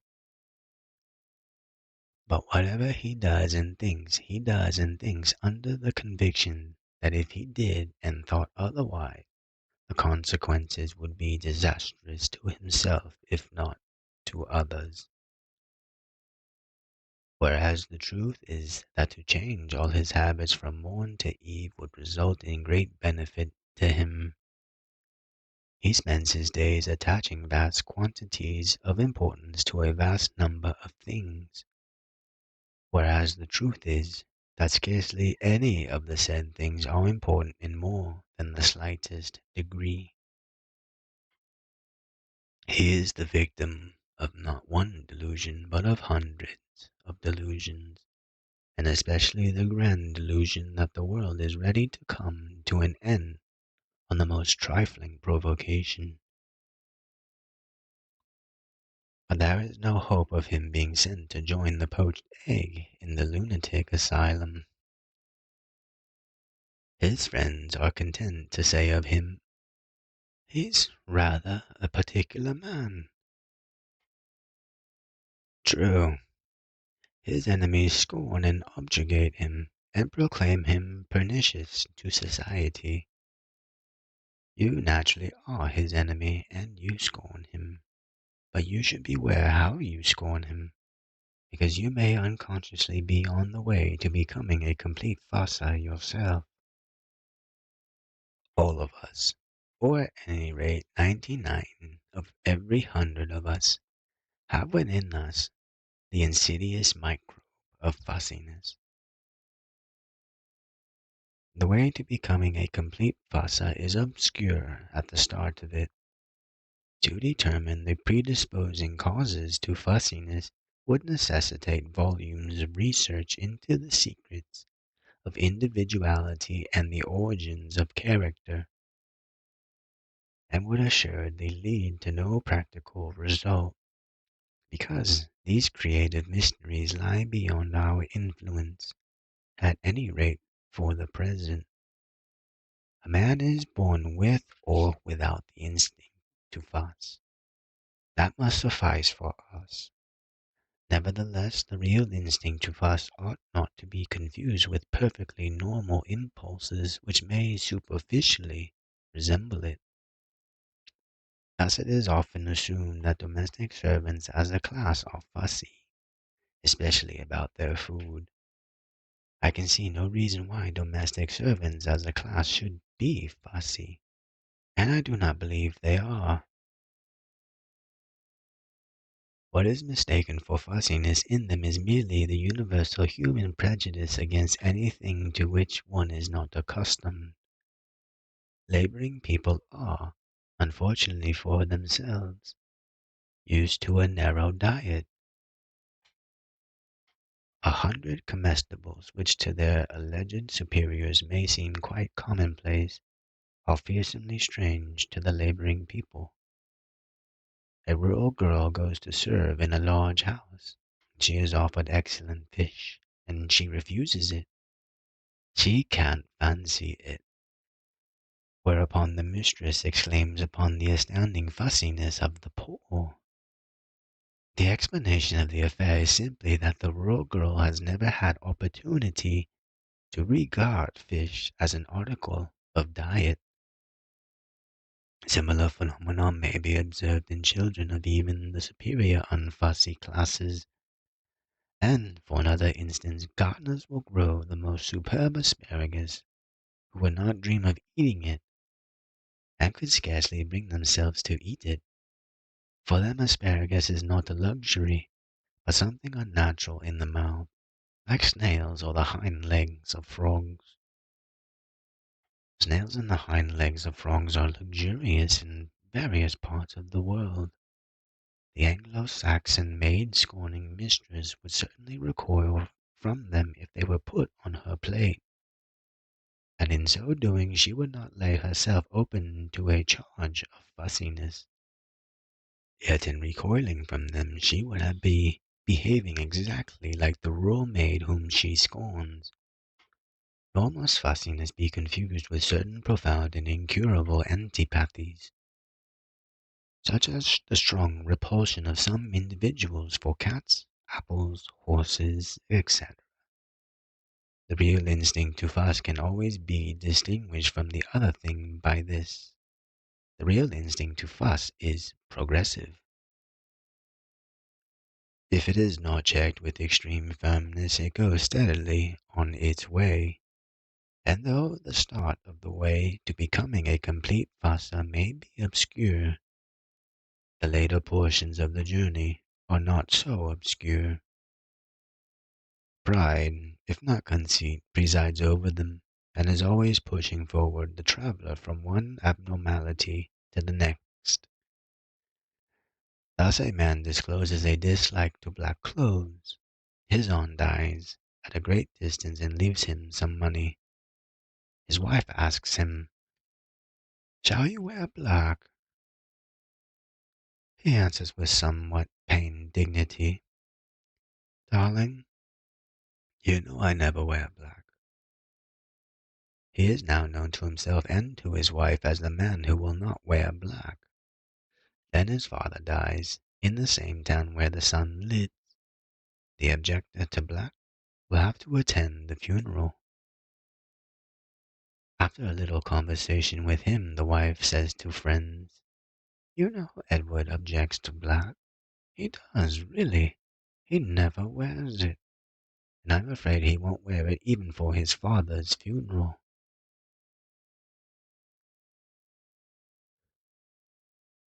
Henceforth Edward is known not merely to himself and his wife, but to the whole town as the man who won't wear black. It is a distinction. He is proud of it. His wife is rather impressed by the sturdiness of his resolution. He has suffered a little for his objection to black. His reputation is made. An anti-black clause inserts itself into his religion. Pride develops into conceit. Success and renown encourage the instinct to fuss. And soon he has grown fussy about something else. And thus does the fellow reach his goal of being a complete fusser. There is no cure for the complete fusser. You might think that some tremendous disaster, such as marrying a shrew who hated fussing, or being cast on a desert island, or being imprisoned, would cure him. But it would not. It would only cause a change in the symptoms. For every human environment whatsoever gives occasion for fussiness to the complete fusser. Even in the army, even in the lowest and most order-ridden grades of the army, the complete fusser contrives to flourish. And he is incurable because he is unconscious of being fussy. What the world regards as fussiness he regards as wisdom essential to a reasonable existence. He sincerely looks down upon the rest of mankind. Spiritual pride puts him into the category of the hopeless case. Along with the alcoholic, drunkard, this genuine kleptomaniac, and other specimens whom he would chillingly despise. Apparently, the sole use of the complete vasa is to serve as a terrible warning to those who are on the way to becoming complete vasas themselves. A terrible warning to pull up. That fussiness in its earliest stages can be cured is certain. but the cure is very drastic in nature. There are lucid moments in the life of the as yet incomplete Vasa when he suspects his malady, when he guiltily says to himself, I know I am peculiar, but such a moment must be seized and immediate action taken. The but must be choked. The but may be full of wisdom, but it must be choked. The but is fatal. If the fuster is anti-black, let him proceed to the shopping quarter at once. Let him not order a suit to measure up black. Let him buy a ready-made suit. Let him put it on in the store or shop, and let him have the other suit sent home. Let him then walk about the town in black. He is saved. No less thorough procedure will save him, and similarly for all other varieties of fussiness. Contents: The Meaning of Frocks. Being a man, I know that on the subject of women's fashion men still talk a vast amount of nonsense, partly sincere and partly insincere, especially when there are no women present. The fact is that the whole subject is deeply misunderstood, and the great majority of people, both men and women, live and dress and die without getting anywhere near the truth of it.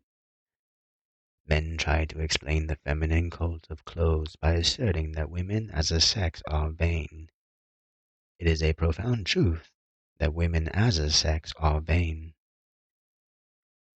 It is also a profound truth that men as a sex are vain. Have you ever been with a man into a hosier shop?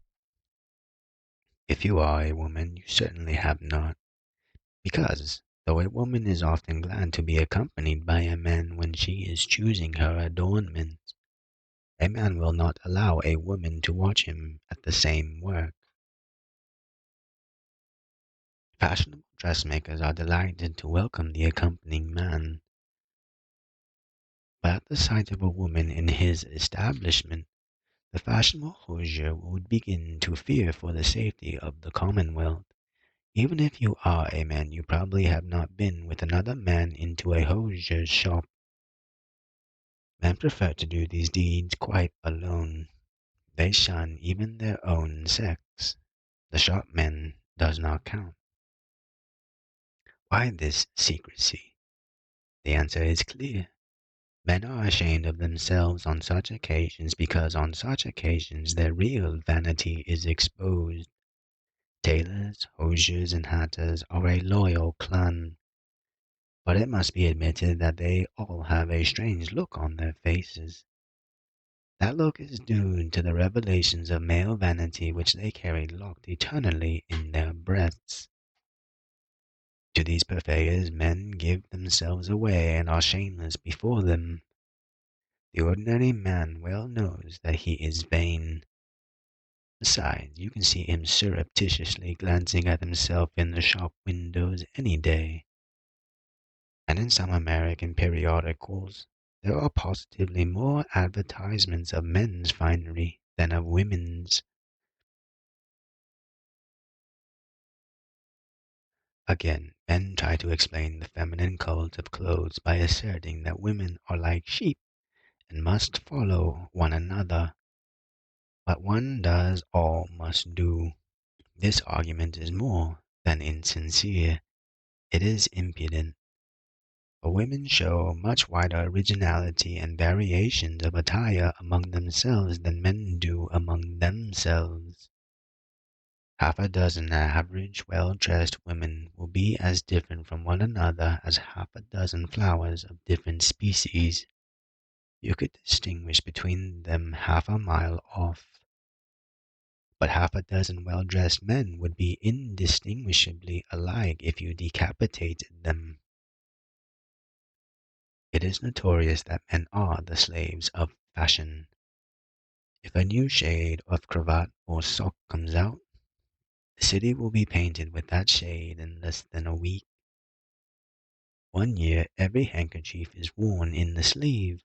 Another year it will be shocking to wear a handkerchief in the sleeve, because the only proper place for wearing a handkerchief is in a pocket over the heart.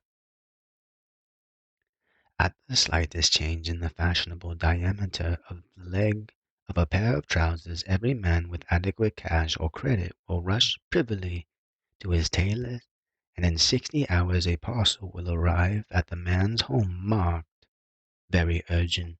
Deliver at once."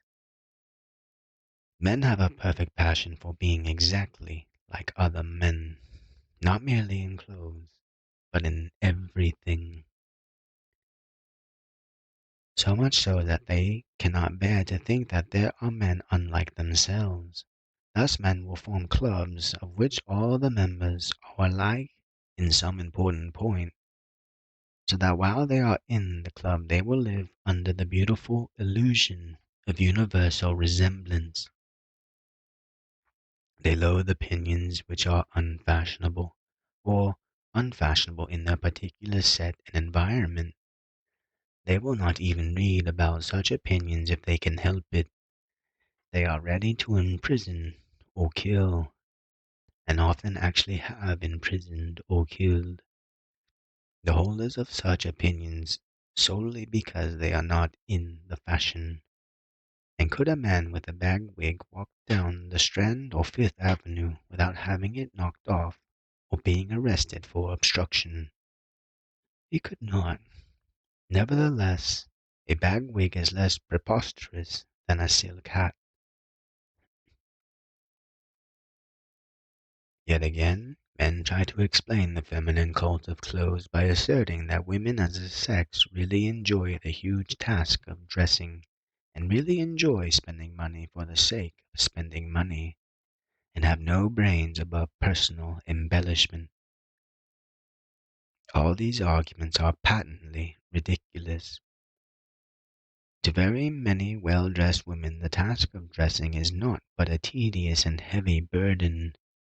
As for brains, it frequently occurs that the women with the most intelligence far surpassing that of the average man, are the most chic. In regard to the enjoyment of mere spending, the charge is true. It is, however, equally true of men. I could refer to tailors, hosiers, and hatters, but I will not. Take, for a change, two dining parties at a restaurant, one consisting of 3 men and 3 women, the other consisting of 6 men. The bill of the 6 men will be the heavier. As a sex, men, in the French phrase, refuse themselves nothing, and their felicity is spending for the sake of spending is touchingly boyish. Whatever may be the explanation of the subjection of women to costly fashion, we are now, at any rate, in a position to say what the explanation is not. It is not that women are specially vain. It is not that women are specially like sheep. It is not that they lack intelligence. It is not that they enjoy the tyranny. And it is not that they are spendthrift. If the explanation lay in any of these directions, men would read fashion papers, go to sales, and change their suits 4 times a day. You will say, women adorn themselves in order to be attractive to the other sex. This is true, but only to a limited extent. And men also adorn themselves in order to be attractive to the other sex.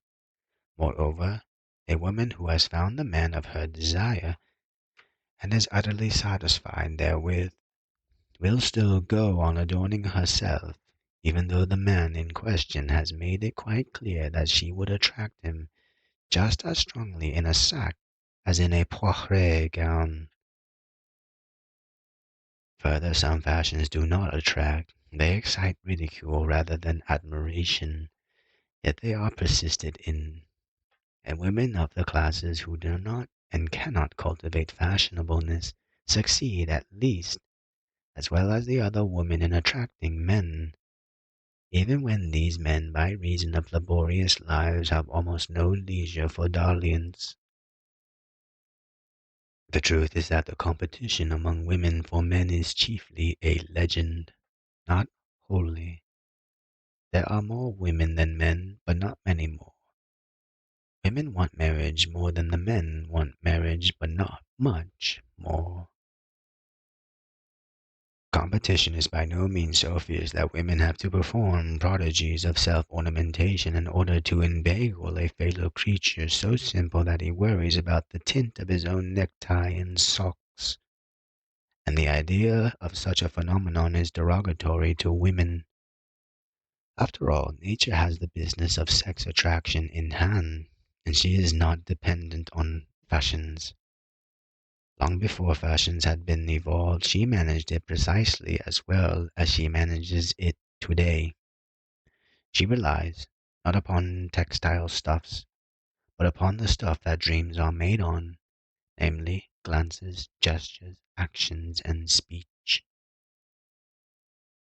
The authentic major explanation of the expensive fashionableness of women must be sought in another direction.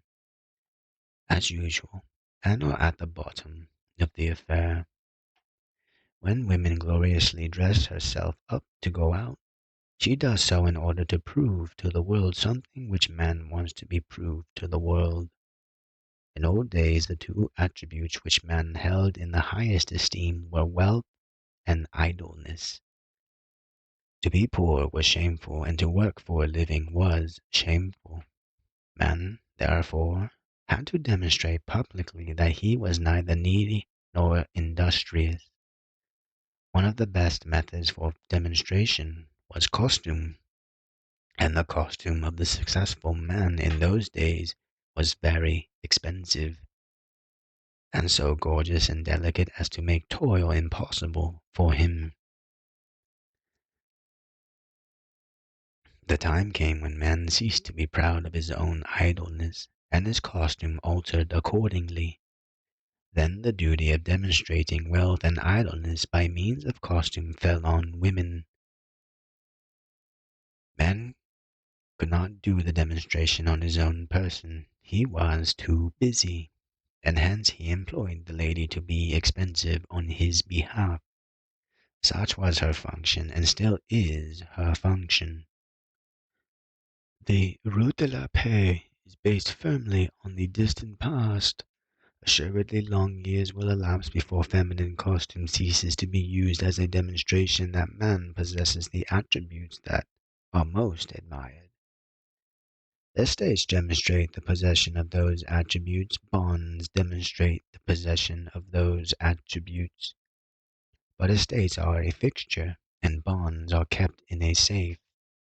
Costume walks about, your wife can take it to the seaside with her. The world cannot help but noticing it, and it has the further advantage of ministering to the senses. The proofs of the substantial correctness of this explanation of women's dress are innumerable. Perhaps the principal proof is that the very man who grumbles at fashionableness in women would be the first to complain if his wife started to ignore fashion and to dress merely for comfort, utility, and charm. No man objects to the inexpensiveness of his wife's clothes, but every man objects to them looking inexpensive. The advertised lure of a blouse marked £1 at a sale is that it has the air of a blouse costing £2. Suppose a rich man sees a delightful typewriting young woman walking down the street, falls in love with her, and marries her. Now, although the clothes in which he saw her suited her admirably in every way, and although she has simple tastes, and more elaborate clothes do not suit her so well, the first thing she has to do on marriage is to alter her style of dress for a more expensive style.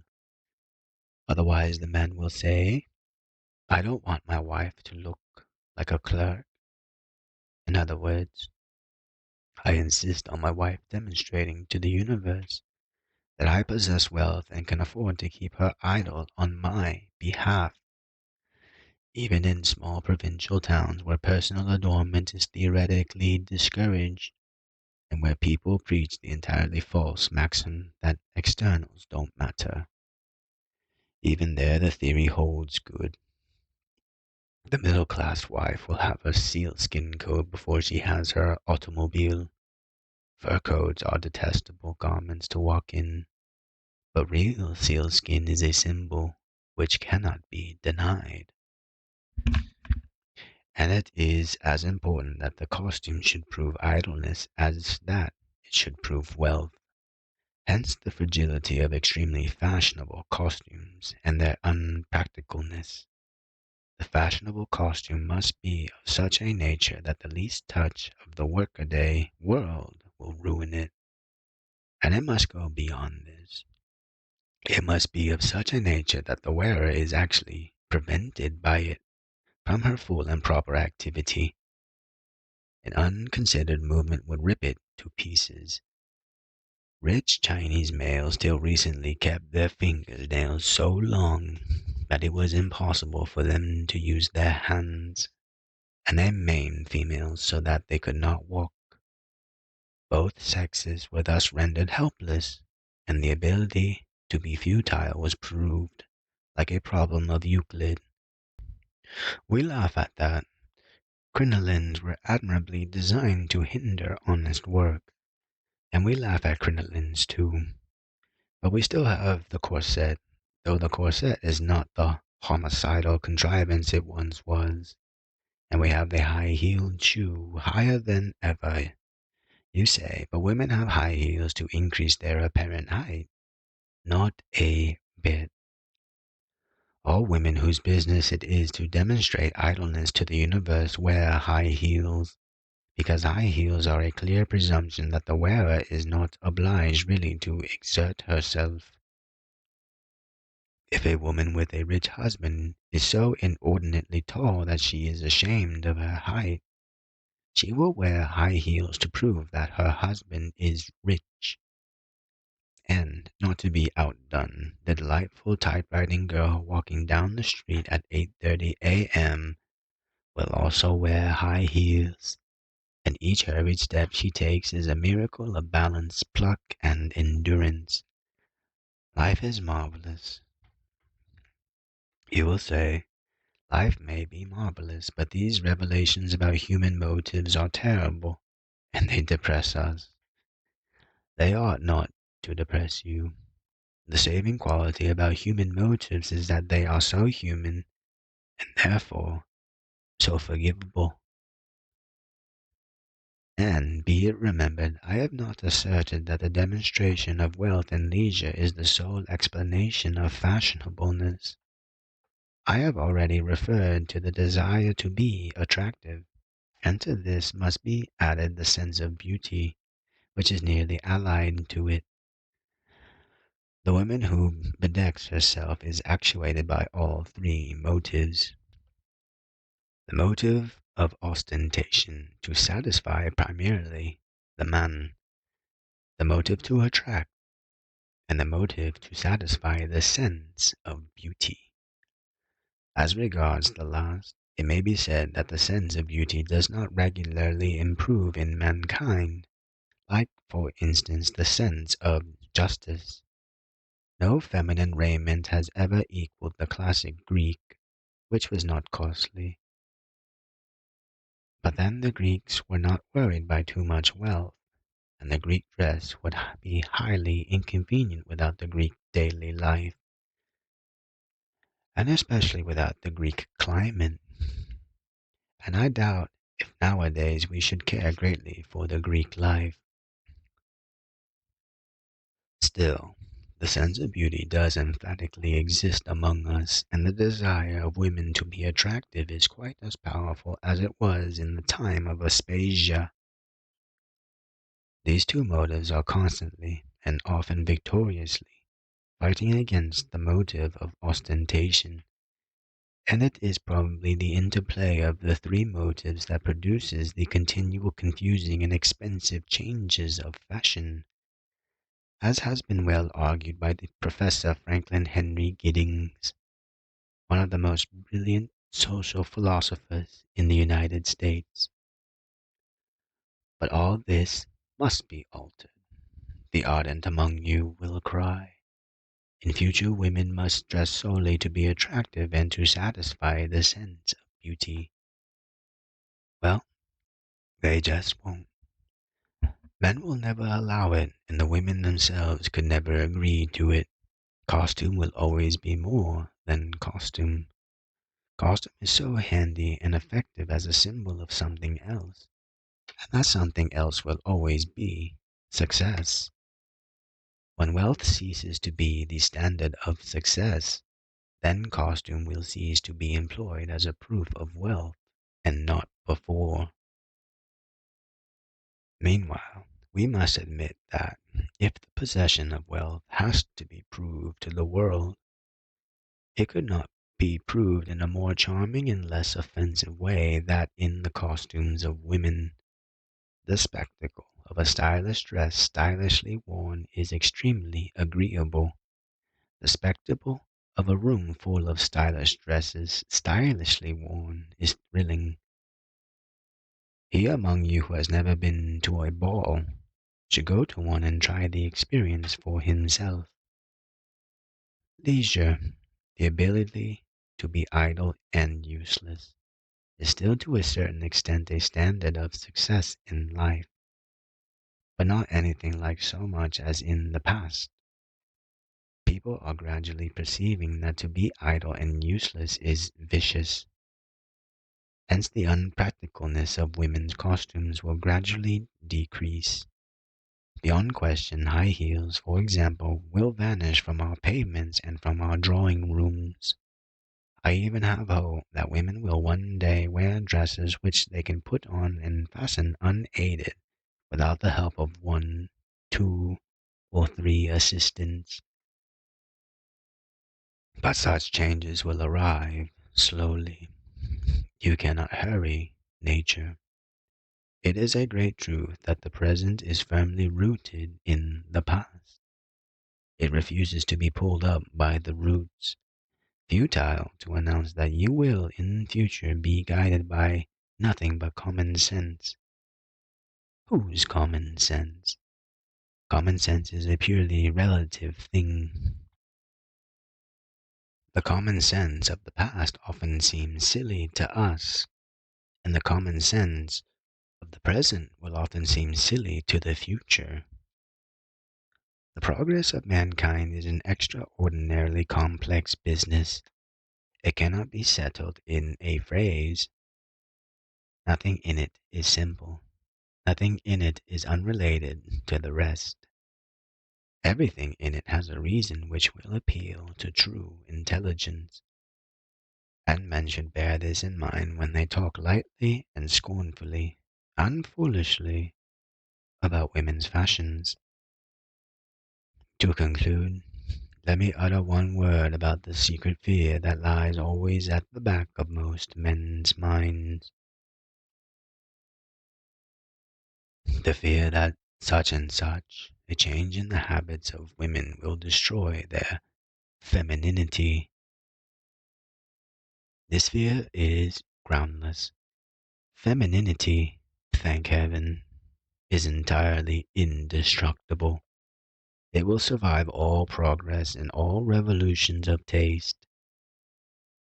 And when the end comes on this cooling planet, the last vestige of it will be there, fronting the last vestige of masculinity.